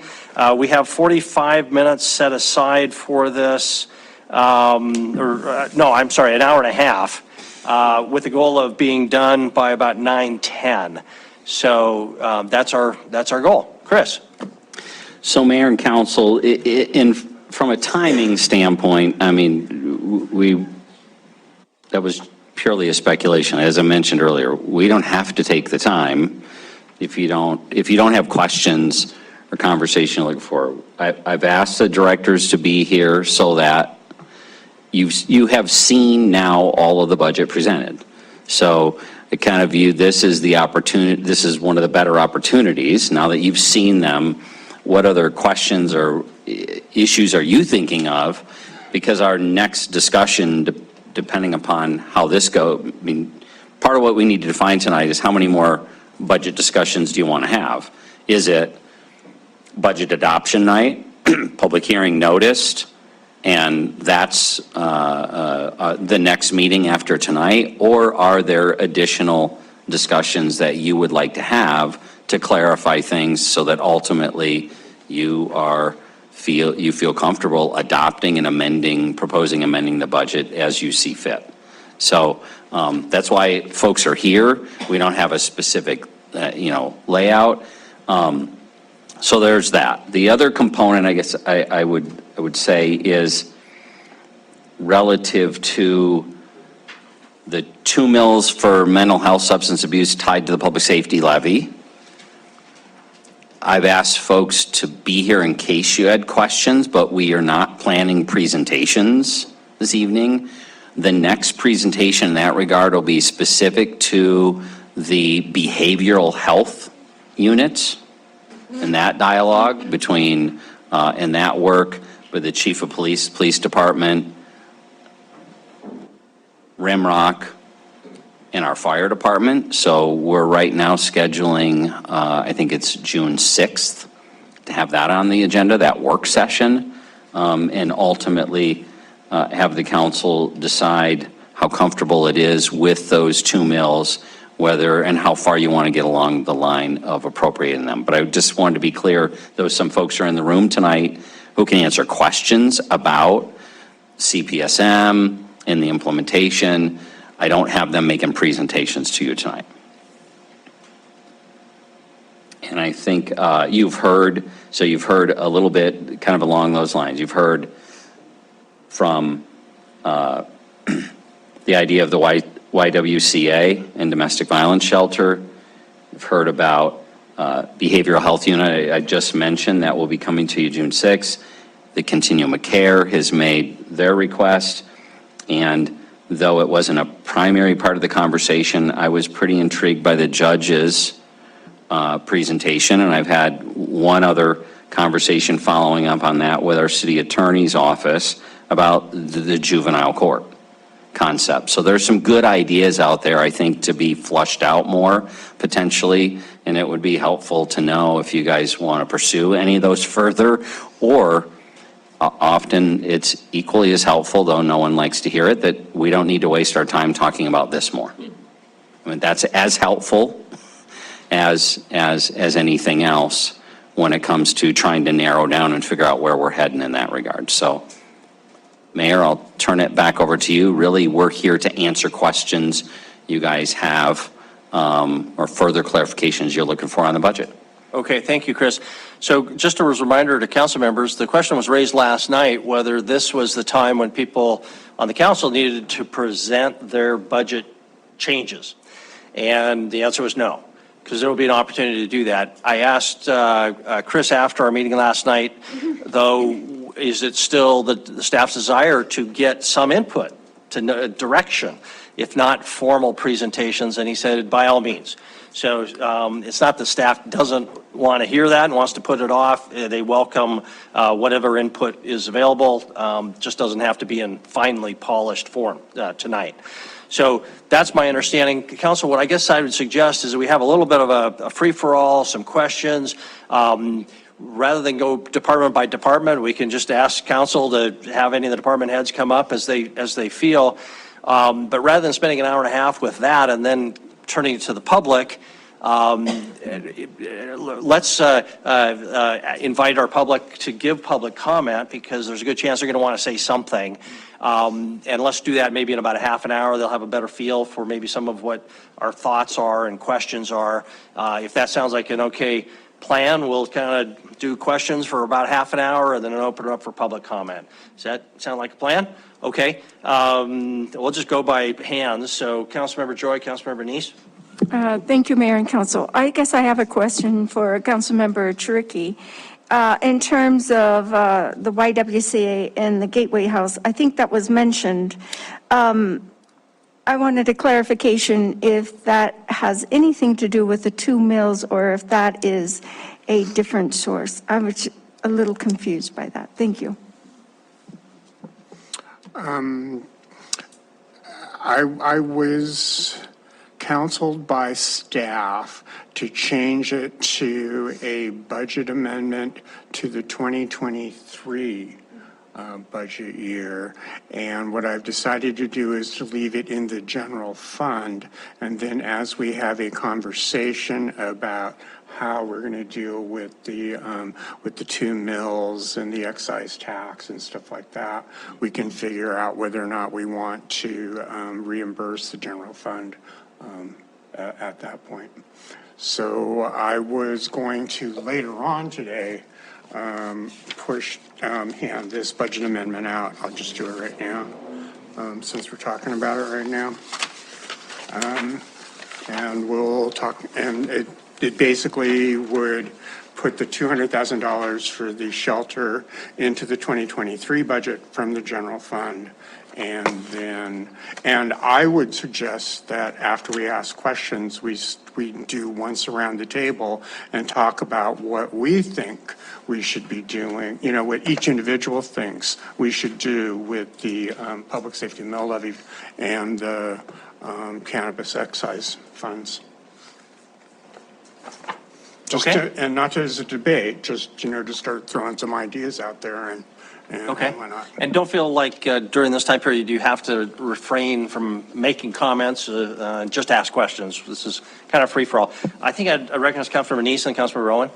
Well, I think if we're talking about this topic here, I had a different topic I was going to talk about, but this is one thing again, this is interesting to me, but because there's a lot of different organizations asking for money from the city right now. But I guess all the different organizations, the county is giving $200,000. Remember, we're 70% or 60%, whatever we are of the county. So some of that money is that we've already given to the county is coming from the city. And so it's concerning when we want to give another $200,000 when we've already given some. And so I would caution us on starting to give away money to different organizations and charities and that. So that's my first look at that. When I first heard about it last night, that's kind of what I thought. Moving on to the topic I wanted to have about, it has to do with the two mills, is when we approached the public on that, we sold it as, this is going to be 2 mills that we're going to use for mental health, for some ways to help, reduce the crime downtown, things like that. And I think that we need to make sure that we honor that. And I believe that we should have set aside and have a resolution that 2 mills each year goes through an RFP process to the organization that can show that they're going to use those 2 mills in the way that we have said that we're going to use them. And if they don't use it, if that organization doesn't fulfill their organization, maybe it's for 2 years or something like that, but if they don't produce that, then we open up the RFP for another organization to do that. And so there's 2 things that does this. One is it's going to help produce results that we're wanting to happen. And if we can't produce those, then we won't award the 2 mills, and the residents are not paying for something that's not happening. And the other is it ensures that in the future, that 2 mills is always going to be utilized for that type of service, and it won't be suddenly sucked in, because it is under the general fund. It won't be sucked in under some other need or special emotional request because, something happened to a fire truck or something happened to whatever it may be, that if the next council will say, hey, we'll have to do this. Now, they can always change the resolution, but it'll be a lot more stable if we have it in some type of resolution and have this a little bit organized. And I think we need to do that first before we start dishing out the money on it, so that we have some guidelines of how this is supposed to be used and spent. Mr. Mayor, I specifically was not going to bring this up first because I wanted us to do the round of questions to staff and whatnot before we walked into this conversation. Unless staff wants to stay and listen to it all. Well, I'm not going to stop you from commenting, but let's see what we can get from the way of questions, but we're going to have to come back to kind of the ultimate issue, which is what Councilmember Neese was addressing there. Councilmember Owen? I have similar sort of concerns on a couple of things. I do think we should try to do general budget questions first. Here's some public comment. I'm a little uncomfortable talking significantly about the mental health and substance abuse funds tonight. We're down 3 council members, all of whom I think have significant input, and our debate is limited because they're not here to join us tonight. We do have another work session on June 6th that is planned for budget issues. I think that's a better time to debate what we do with the 2 mills, the marijuana revenues, et cetera, et cetera. So I guess my preference would be, if we want to talk a little bit about it, fine, but out of respect to our council members who can't be here tonight, I would hope we don't go too in depth, and I would recommend saving that for the June 6th discussion. So I think if we're going to come to the DV proposal later, I'll hold my questions. Is that fair, Councilmember Trickey? I did not want to talk about this Yep. right now. So let's focus on the budget questions for staff. If you've got, Would be my recommendation. Yeah, Councilmember Owen, do you have any of those questions I right do, now? as a matter of fact. There you go. Is the chief here? Chief St. John? He's hiding. He's hiding, I see.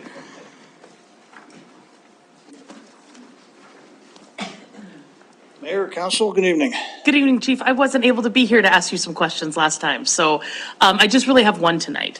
I think there's a lot of concern about what's going on right now with weekend homicides, with some of the challenges the community face. And obviously, we're, in my ward, people are very concerned about the Castle Rock Park, the young man who was killed in Castle Rock Park. And I guess my question generally is, how often are we updating at least council, if not the public, about the status of these investigations? How can we give the public more assurance that these are not, sort of falling by the wayside? I don't believe they are, but I don't know that we talk about it publicly enough. So I was just wondering if maybe you want to take this opportunity to update on any investigations, or talk a little bit about the efforts to make sure the public knows, given just the spate this year, of what's going on. Certainly, Council Member, and we, obviously we're talking about very sensitive cases with a lot of moving parts, and some of the stuff's frankly not for public information. What some people may or may not hear is that we are in frequent contact with victims specifically, with relatives, so on and so forth, and letting them know the update of things.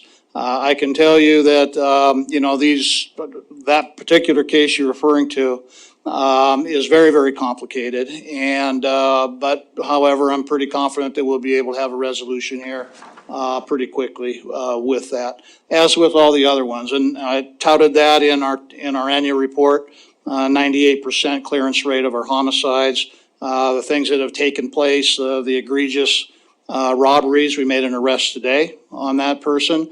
We arrested the 2 juveniles that committed the aggravated burglary. So unfortunately, we got stuff happening, bad stuff happening. On the flip side of that, we're getting them caught and we're getting them prosecuted. So good work there.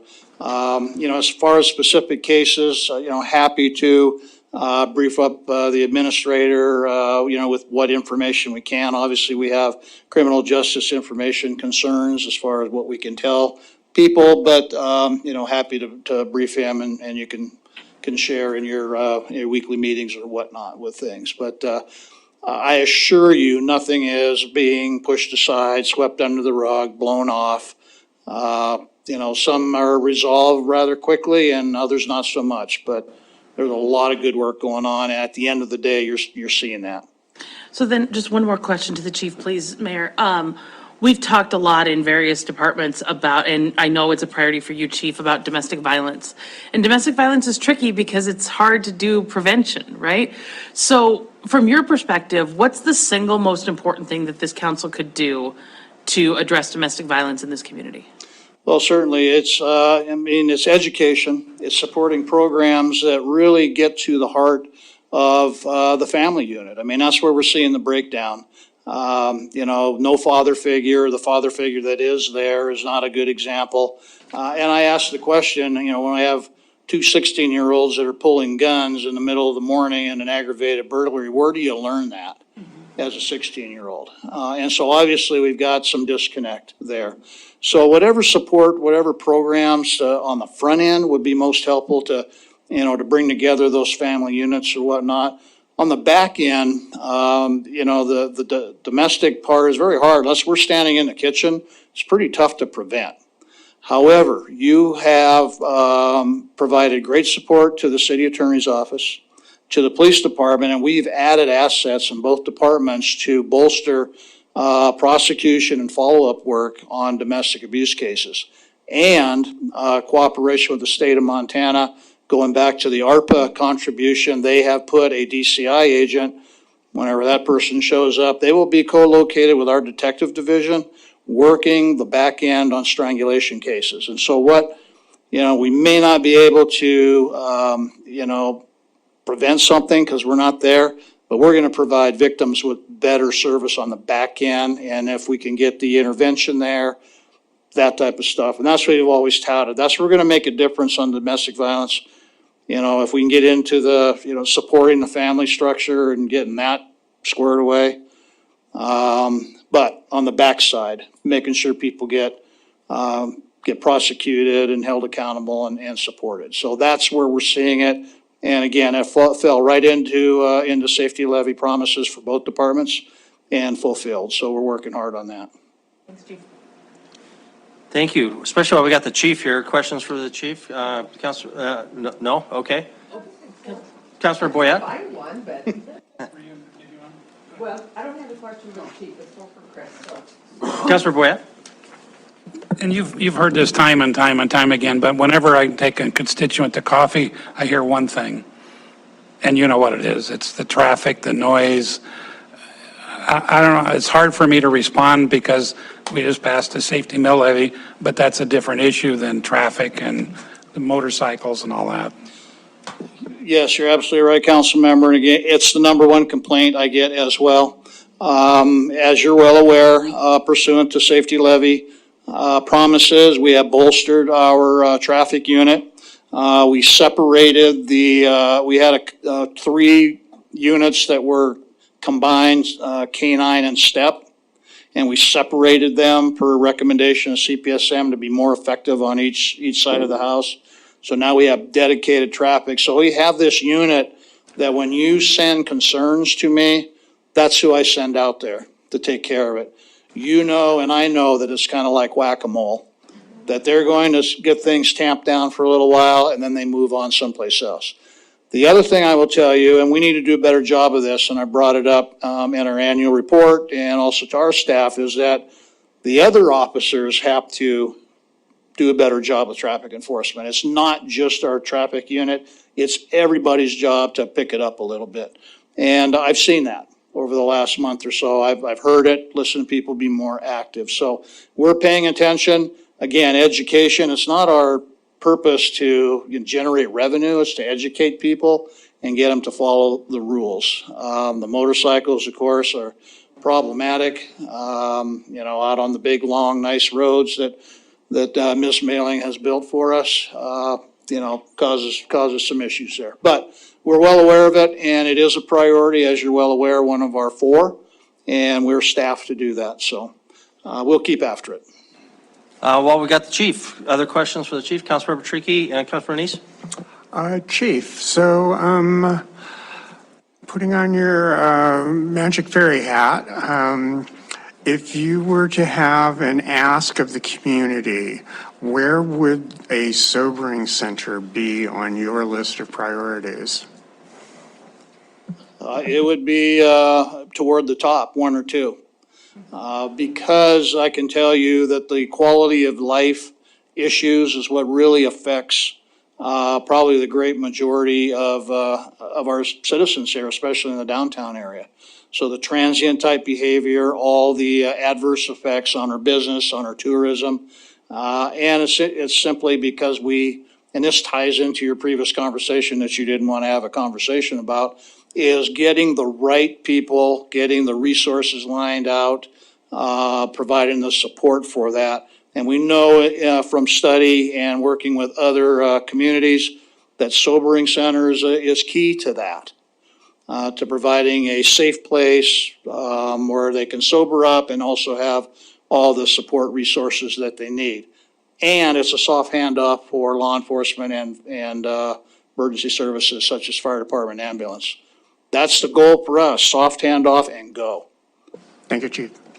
Okay, thank you. And I'm assuming by sobering center, you would include a low or no barrier shelter in that definition of what a sobering center is? Absolutely. Okay. Yeah, absolutely. I think there's many different models of that. On one end, it's the old-fashioned drunk tank. On the other end, there's a few more services to provide with that. So, yeah. Okay, softer bed. Councilmember Neese? Thank you, Mayor. Chief, a couple of questions. One is, how's the staffing coming as far as patrol officers on the street compared to we were maybe last year versus this year? We're holding our own. I think I jinxed us with the presentation where we were only looking to hire 2. And since then, I've had a couple announced retirements and a resignation. So with safety levy people and pending retirements, they're not gone yet, I'm going to need 10. But right now, I only need 3 or 4 actual, but we have retirements coming up June, July. So we need to staff for that. So I would say we're okay. We could be better, but. Are we over or under from last year? Well, we're over because safety levy gave us additional staffing. Okay. So we transitioned from overhiring to fill in the allotted positions. Okay, good. And then during your comment to Councilwoman Owens' question, you mentioned about a state individual who's supposed to be coming. Yep. Hasn't shown up yet. Are they overdue? Is there an issue that we need to talk to the state about to make sure this person arrives and helps like the state promised to? Councilmember, we can certainly talk to them. I think part of the issue was in my conversations with my counterpart was that the positions that were coming to Billings were paid for by their ARPA contributions. So therefore, it was 3 years.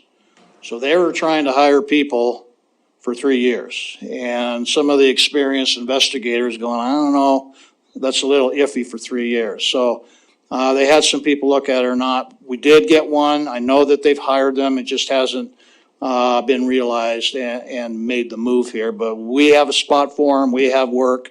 And we know they're coming, just not sure when. Okay, thank you. Thank you.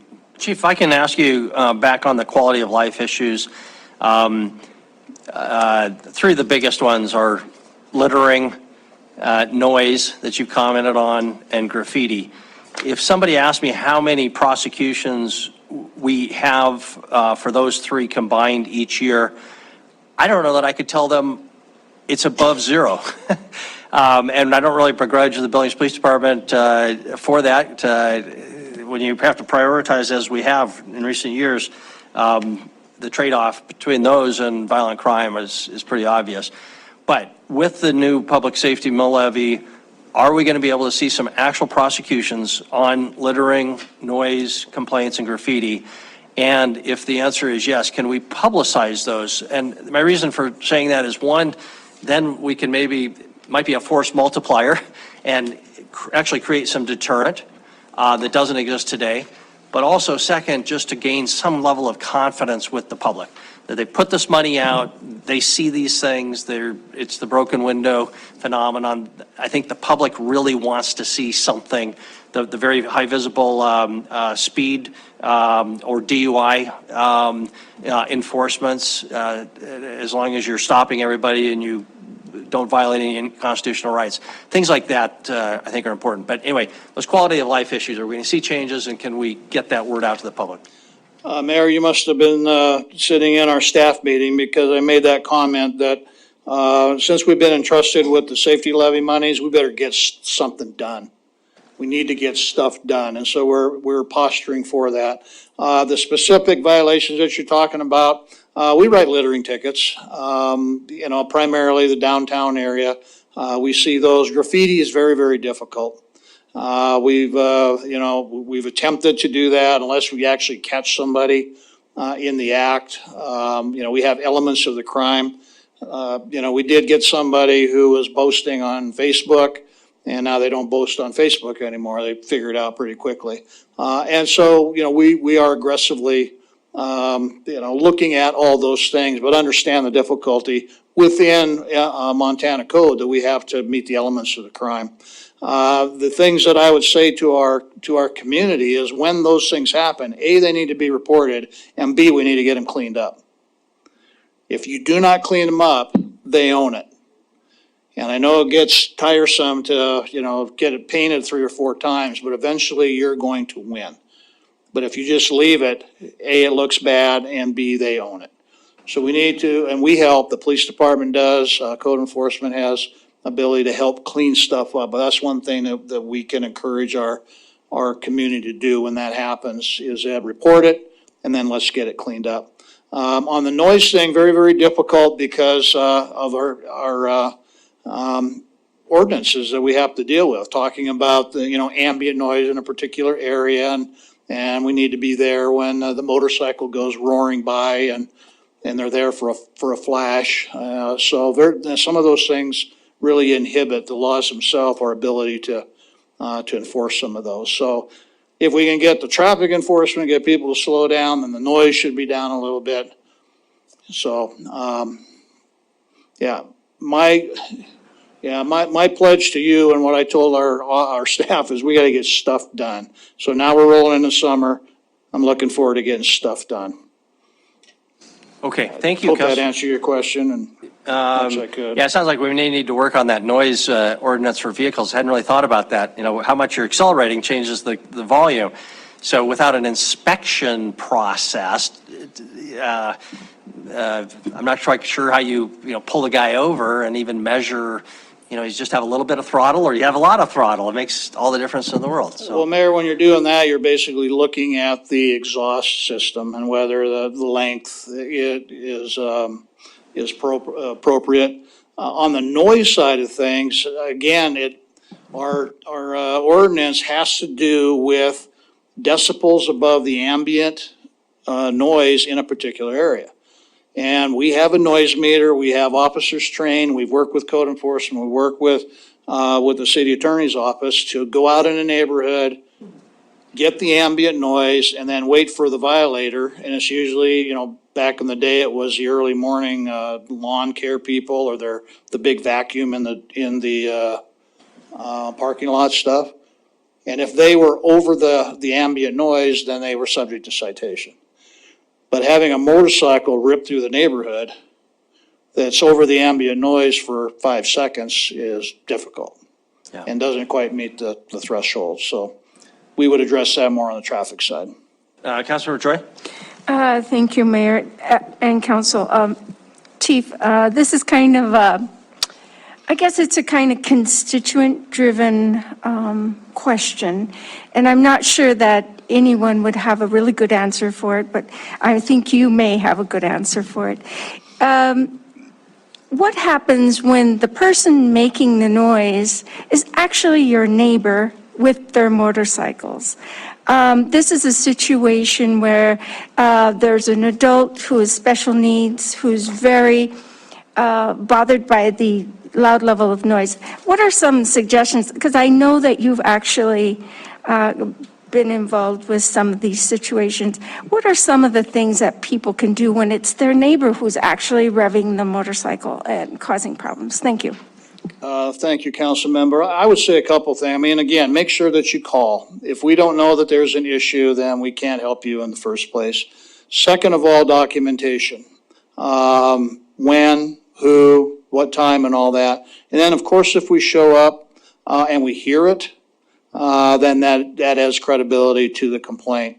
And so when we talk about two things that we would look at, number one, a noise ordinance violation per city ordinance has to do with the ambient noise in the neighborhood. But if you get into a disorderly conduct situation through Montana Code Annotated, and that is loud, unusual noises, whatever that might be, so you have a potential misdemeanor charge. Obviously, that would need to be vetted by the city attorney's office, but you have potential leverage on both of those. But again, we need the evidence and we need to have a suspect identified. Okay, thank you. Any other questions for the chief? Councilor Tricky? When you're trying to write citations for graffiti, are you limited by, and the perpetrator is clearly identified on video, are you limited by the same state law which prevents you from writing a traffic ticket from a traffic camera? No, Council Member, that is specific to traffic enforcement. Okay. This is a criminal charge, criminal mischief. Okay, thank you.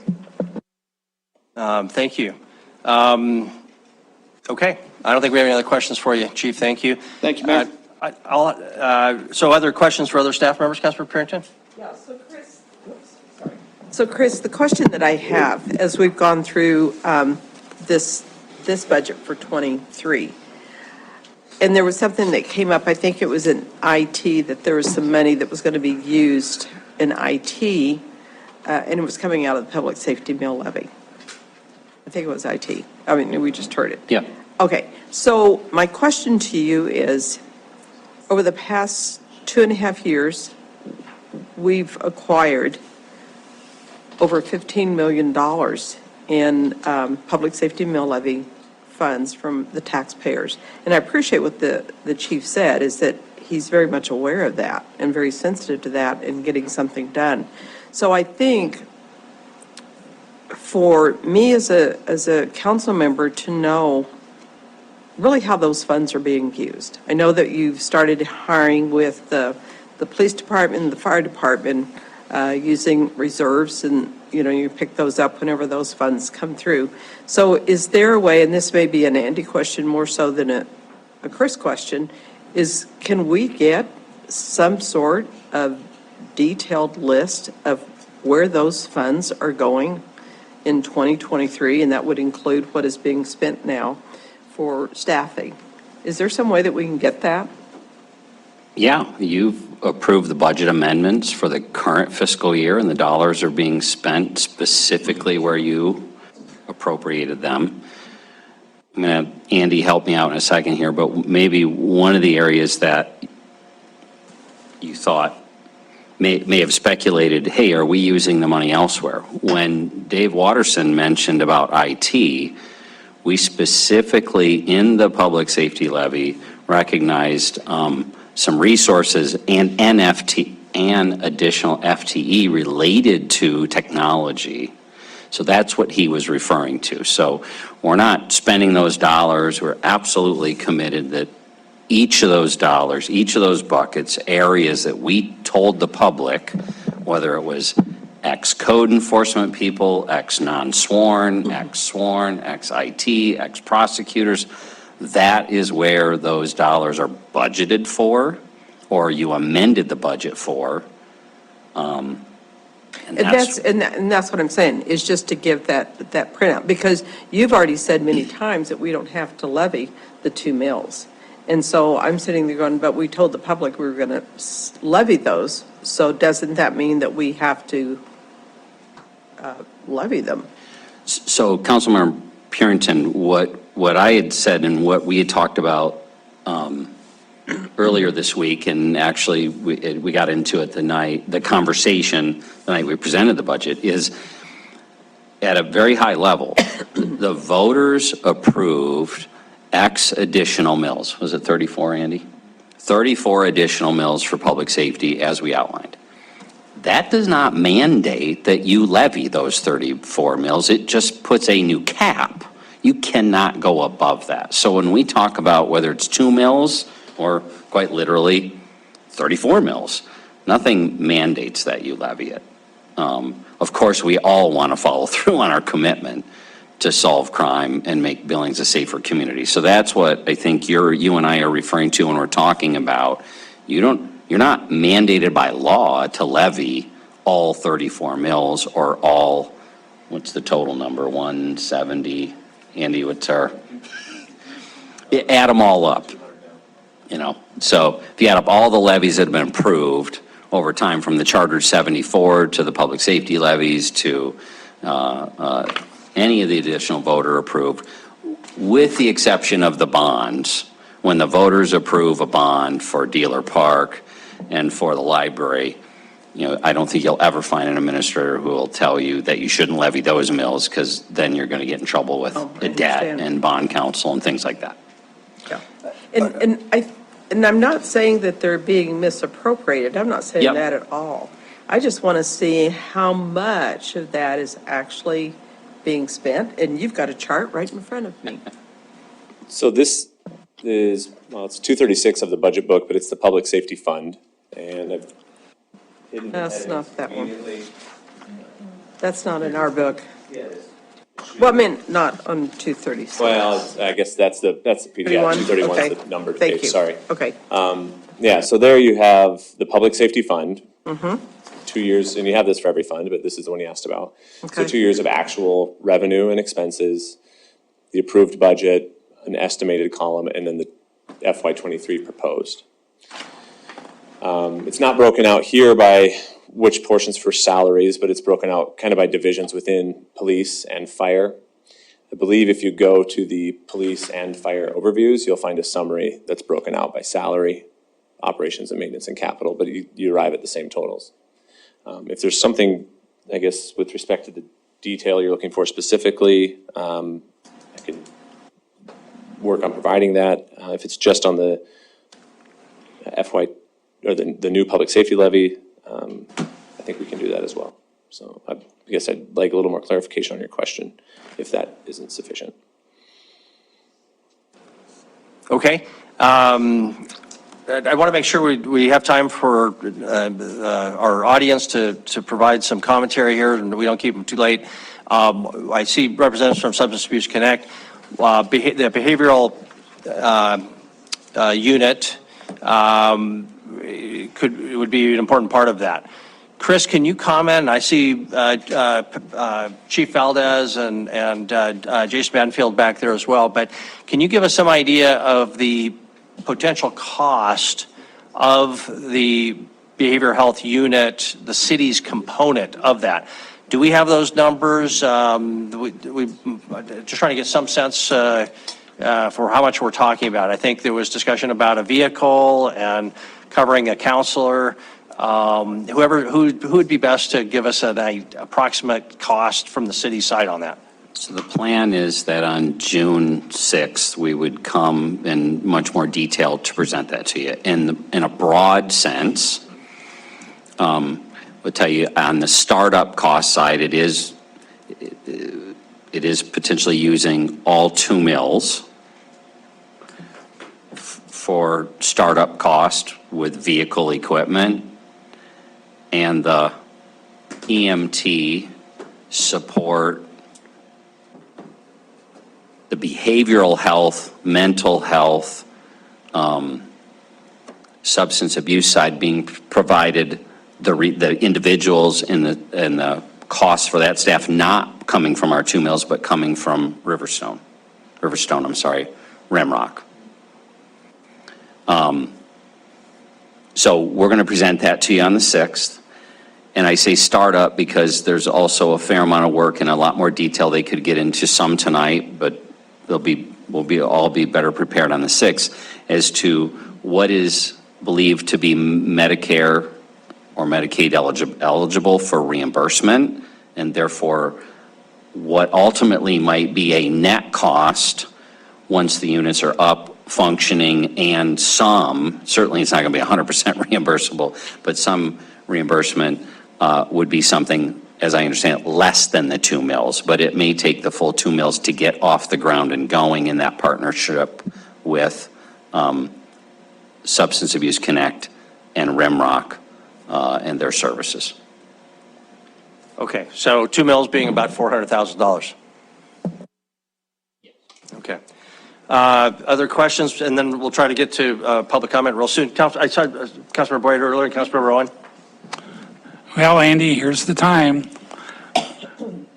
Earlier, I said, asked if you'd give me a good question you wanted to answer, but you didn't do it. But Yeah. you've been doing these budgets for quite some time. Tell me about this budget compared to other ones. How was it? How did you work it? Was it easier, harder? What's your 2 cents about the budget? And just be honest with us. Yeah. You see this every day. We're the weekend warrior that comes in for, a month, but you see it every day. Fantastic question. Yeah. It's almost like I fed that to you. Yeah. Well, I'm not sure how to answer that. I think. So far, the answer is not shaping up as well as the question. I know. I should have given you one instead of letting you come up with your own. I think was it the difference on this one? Is that what you're asking about, or yeah? Honestly, there's really 2 things that stick out in my mind on this budget process, and you guys are tackling it all really. It's the new revenue from marijuana tax and then the public safety levy, making sure that we've got enough funding to cover all these upfront costs and still handle all the operational costs, as well as the additional staff that we're going to add in future years that aren't part of this proposed budget. So, I mean, that's really, I think, the major things that I really struggled with in making sure that we were doing it smart and approaching it correctly. And I think you guys got a challenge in front of you on that one.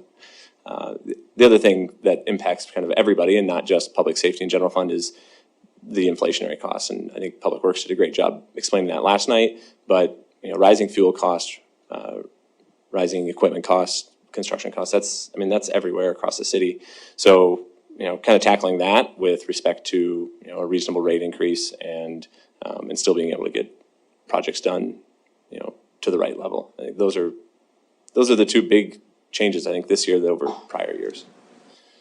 But you're probably ready to adopt this next week if you want me to just bring it. Okay, not yet. You had a chance and you blew it. We haven't advertised, so we're not ready yet. Okay, thank you very much. Councilmember Rowan and Councilmember Joy. I really appreciate Wyeth highlighting to us that if there's a study that needs to be done, we have to appropriate some funds for it. So that sort of triggered in my head, there's this council initiative on a charter review, and I know we've got some work still to do on that. But if council wanted to move forward with a council-initiated process, is there a funding obligation in this fiscal year we should be thinking about? Is there a cost to that? To the charter review If discussion? council were to initiate its own process rather than just waiting until the trigger and going to the voters?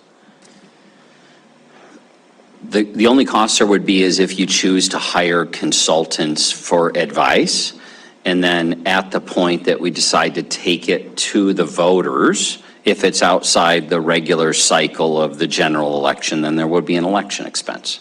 So I would not into anything for this proposed budget, I would think would be in that maybe consultant area. What we're using so far is Montana State University, and those costs are relatively minor as a state service. There's some costs there, but yeah, those would be the cost areas that I would anticipate having, depending on how far and how quickly the council wants to move in that. We have, I'm missing his name now. We have the gentleman from Dan Clark? Dan Clark's, thank you. Dan is scheduled to come to a work session late this summer just because of schedule. Our schedule, not his. We moved him out with all these other things, but.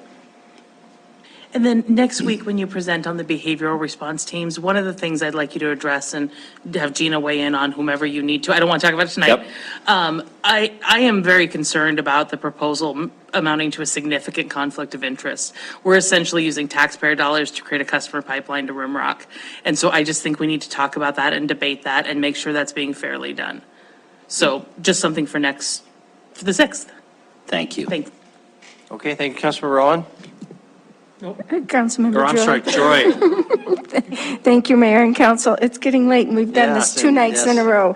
I have a question for Director Melling with regards to the landfill composting program. And actually, this goes back to my early days on council. It wasn't that long ago, but when we talked about former Director Mumford, and we talked about recycling and what that meant. And, you know, the cost of recycling something other than organic material is, you know, out of the question. And we clearly understand that. But in terms of composting the organic material, one of the actually, 2 constituents told me their idea for this problem of flying plastic bags is that we outlaw plastic bags in the city of Billings. What do you think, Council? So there's just a couple of constituents who had that thought. Anyway, I would like to know a little bit more about the composting program. I know that there are constituents who have told me that they're still waiting for the green barrels. So either they didn't have one previously, or they moved. I'm not sure, but I've heard that there are quite a few constituents who are looking to have the green barrels delivered. So maybe if you could address some of that. Thank you. Sure. This is back to the broken record thing. We have no staff. I mean, everyone is driving trucks right now. Everybody's picking up garbage. So Kyle's delivering cans when he can. Some of our supervisors are getting out and delivering when they can. It's staffing. We just can't get out there. We have the containers. We're trying the best we can to get ahead of it. We have hundreds and hundreds of people waiting for containers. So we're working on that as fast as we can. As far as the composting, yep, those green barrels are the ones that'll come in. And we're going to start that construction this year. So. Follow up, Mayor. Please.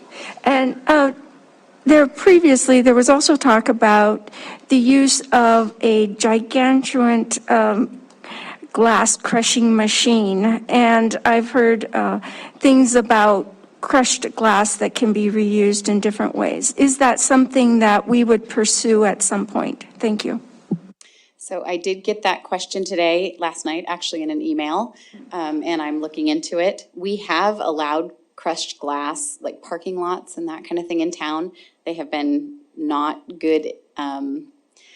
They weren't good experiments, but I think it's getting better. So I'm looking into that. I don't know if that's an option or not. Okay, thank you. And just a reminder to our public who might be listening, don't get that silly plastic bag at the grocery store if you don't need it. I mean, just walk out to your car. There's too many bags in the world, and we can't outlaw them because the legislature has prohibited us from even thinking about that. So if it was in your back of your mind, get rid of that thought. Councilmember Nees, Purinton, Boyette. I think they do outlaw them in some states like California or places like that. But Debbie, quick question for you. This has to do with the arterial fee and the street maintenance fee. And so I think I like the idea that you guys are combining, or actually taking the money out of one, putting it in one, so we just have one that we're looking at. But my concern is when we do this, is that we have this arterial fee sitting there not being used. Is your plan, I hope it is, you're planning to bring back a resolution after we combine these to have this sunsetted maybe a year or maybe 2 years at the most, to make sure that once what we did, it actually worked and you don't have to go back? Is that something that you can make sure we bring back to us? Councilmember Neese, are you talking about the expenditures of what we have to date? No, I'm talking about the actual ordinance of the arterial fee structure. So it's So- actually removed from the books. Okay, so we will be coming back, let's see. No, that one doesn't come back in June. I don't know what yes, we'll have to change that because it is a resolution, so we'll have to rescind that. So it'll be a process to go through that. Is that? Yeah, that's, are we yeah, kind of yeah, I coming just, back? yeah, We I just haven't want to really make sure, talked because, about what that mechanism is yet, but we need to do Yeah. whatever the formalization of that would be. right, and since it's something we're doing new, I don't recommend we cancel it right away, but I would like to see some kind of sunset on it, so that if next budget cycle, we realize it didn't work, we can just reinstitute it and go back. Thank you. Thank you, Councilmember Purington and Boyette. And then let's go to public comment.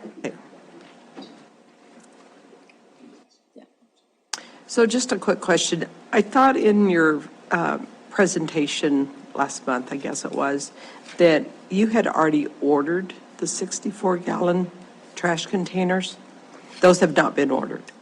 We have not, because we haven't passed the pay-as-you-throw system. When we look at Okay. the structure as a whole, we'll come back, and if you want to have those as part of the program, then we'll order them. Perfect. No, I thought that I had heard that you had ordered them, and I thought, yeah. We've had a okay. couple orders for them from constituents, but we don't have them yet. Okay. Okay. Thank you, Councilmember Boyette. Thank you. I've asked today, people ask, can they buy the old, big, giant, black garbage cans? Buy them, and then they can cut them in half and make watering troughs or planters out of them? Have you thought about selling those? Or what are we going to do with all those big black garbage cans? So we have sold most of them. Anything that is still viable to be used, a lot of other communities in the state are buying those from us. So we're selling them to other municipalities at this point. A lot of the 300s are past their useful life. So those are being destroyed. Can an individual buy one? Haven't really looked into that. It might be kind of I'm just thinking about the staffing issue we talked about and how we're gonna be doing that process. So it might be a lot. Okay, thank you. Let's open it for public comment. Thank you for everybody who might have been sitting out there listening. Appreciate your patience. No obligation, but we do want to give you an opportunity to come forward to the mic, weigh in on any of the matters involving our budget this year. Just ask that you tell us your name and address and keep your comments to 3 minutes. So the mic is yours. Is there anybody in the audience who would like to come forward and comment at this time?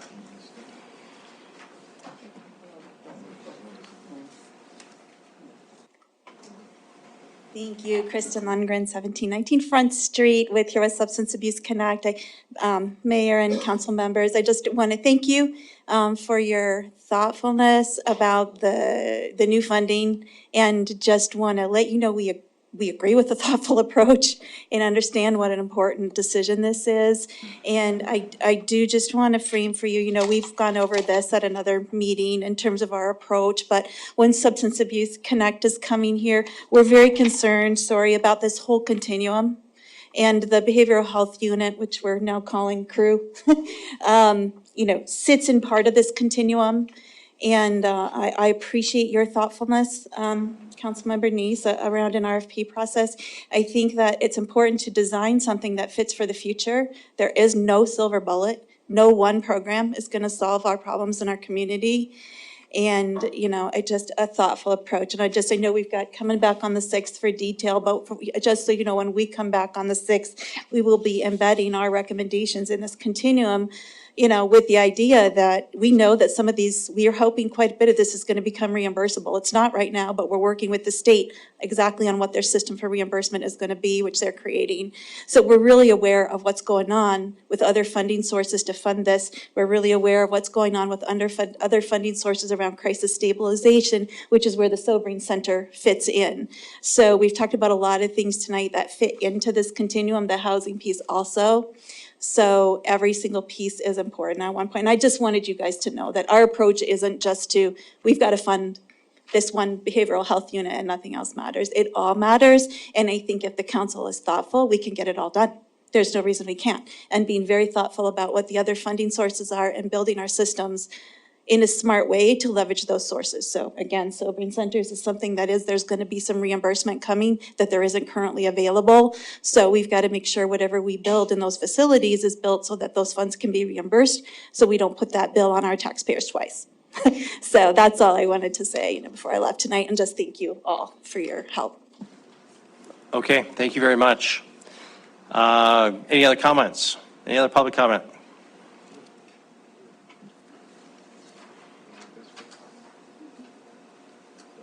Mayor, members of the council, my name is Bill Kennedy, and I'm speaking on behalf of the YWCA Billings. And I want to just thank you all for acknowledging that the YWCA, the Gateway Horizons home, is very important in the community.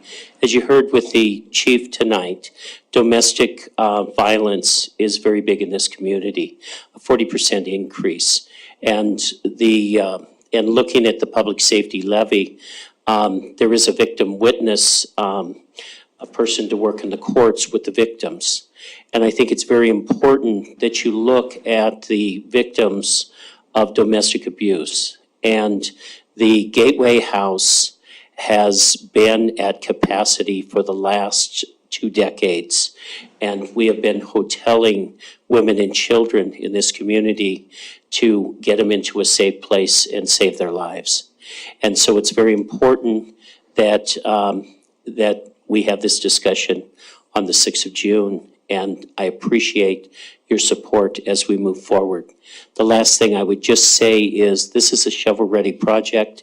It's under construction, and we should be opening the doors by the middle of November, December of this year. There's 25 apartments there, and it's very important that women and children have a safe place to live. Thank you. Thank you, Bill. Any other public comment? Please come forward. Any other public comment? Okay, don't see any, so we'll close the public comment period. Back to council. It's 8:40. Further questions, just general commentary, your choice before we adjourn. You ready? Okay, well, all right, then I think we have, we're about ready to adjourn. Councilmember Treaky, sorry. I do want to go on record at this point about where I think we should be going with the 2 mills from the public safety mill levy and the excise tax from cannabis. I think that both of those funds at this point should be combined and used to work with our partners in the community to try to get at the beginning part of this cycle and break the violence cycle, break the trauma cycle, all of that type of stuff. And most of where I think that happens at is mental, emotional health. And that needs to be addressed from a whole bunch of different places in a whole bunch of different ways. The one thing that, and I can sit down and come up with millions of dollars of programs and ideas, just to myself, and a couple of beers and probably 2 friends, we could fill up 5 whiteboards of it. What I think we absolutely need to do is to hire a city expert on this issue. The city needs to have someone working with our partners whose interest is the city's interest. So the one thing that I think that we absolutely need to do with this is to set aside, I assume something like about $150,000 or something like that, to staff that, to hire that expert and guide us on how to effectively work with our partners in the community and how to use this money in the future. Thank you. Thank you very much. I'll just comment very generically about things that I'm looking for on this issue of how to use these mill levy dollars and potentially marijuana dollars. I'll just remind us that the vote is June 7th, right? The day after this meeting. So we may think we're going to make decisions on June 6th, but roughly half of the dollars may not exist the next day. So I'm pretty confident we're not going to be able to make definitive decisions on June 6th. Just critical component. Things that are important to me, though, are, and I agree with Councilmember Neese, we need some sort of proposal process. It may have various levels of formality as the years go by, but we need specificity. So the degree of specificity is important to me. The extent that we have partners in cost sharing is really important to me. Because this is not something that we do. So helping others and they're having plenty of skin in the game is important to me. Just general low cost is always good. And also one-time cost so that we're making a shorter term commitment is also an appealing factor. Not essential, but those are valuable.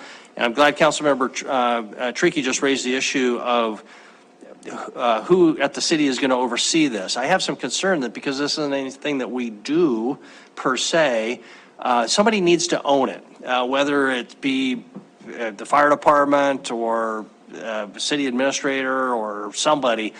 We don't want an orphan program if we can avoid it. We need to have a clear line of reporting at the city. So those are just some general thoughts. Councilmember Boyette? Thank you, Mayor. I think I sent you an email just between you and me, but we hired a big company to come in and look at the police and fire department, tell us what to do. I mean, I don't know what to do with $411,000 for mental health and substance abuse. Maybe there's someone else. From one thing I see, we have a lot of the players here wanting the same amount and kind of not fighting among themselves, but going against each other for the same amount. Really, it would be nice for us not to have to make that decision, but have someone else say, these are the areas where you need to do it, then we can funnel the money. Us sitting up here and all 11 people, well, I want it to go here, I want it to go here. I don't know how that's going to achieve anything. So I kind of agree with Councilmember Chiriki that not necessarily we have to hire $1 million company, but it would be nice to have some group or agency say, we've looked at Billings, we've looked at all your resources, we think this is where you should spend the money objectively rather than subjectively. And I brought a piece of paper, I didn't bring it out, but the newspaper where he said the mill levy was for substance abuse and mental health, I can't spend it on anything else other than that because that's what we promised the public to use it for. The marijuana money, I think we could do anything we wanted with. Thank you. Thank you, Councilmember Neese.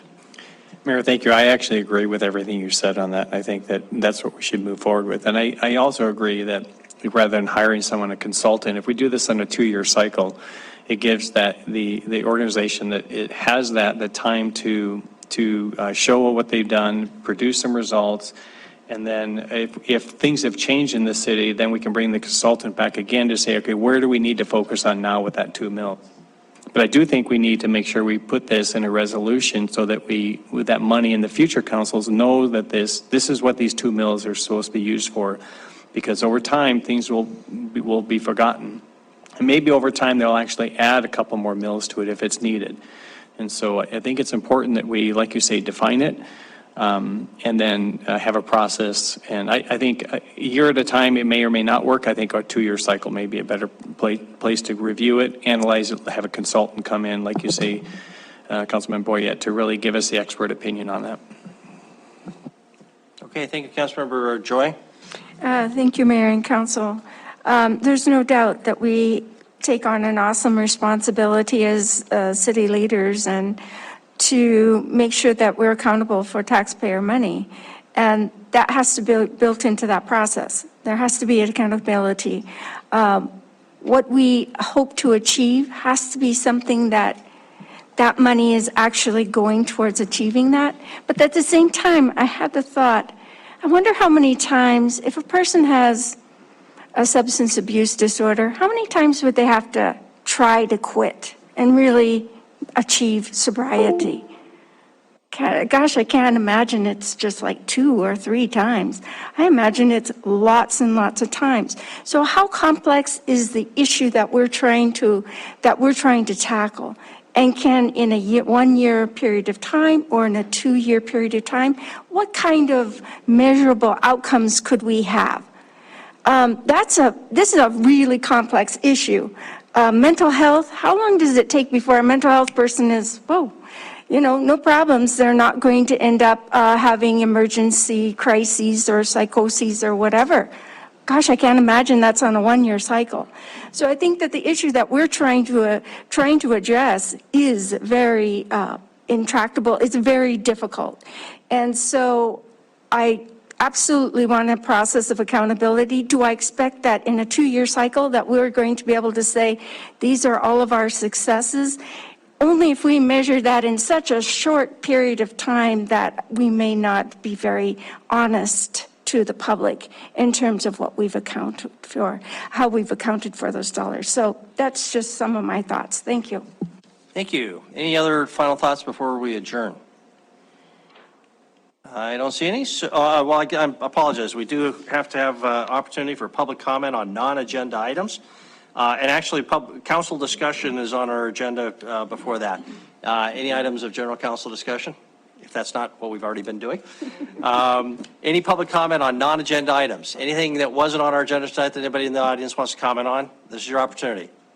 Nobody's coming forward, so we'll have no public comment there. That means that we are adjourned. Good night, everyone. Thank you.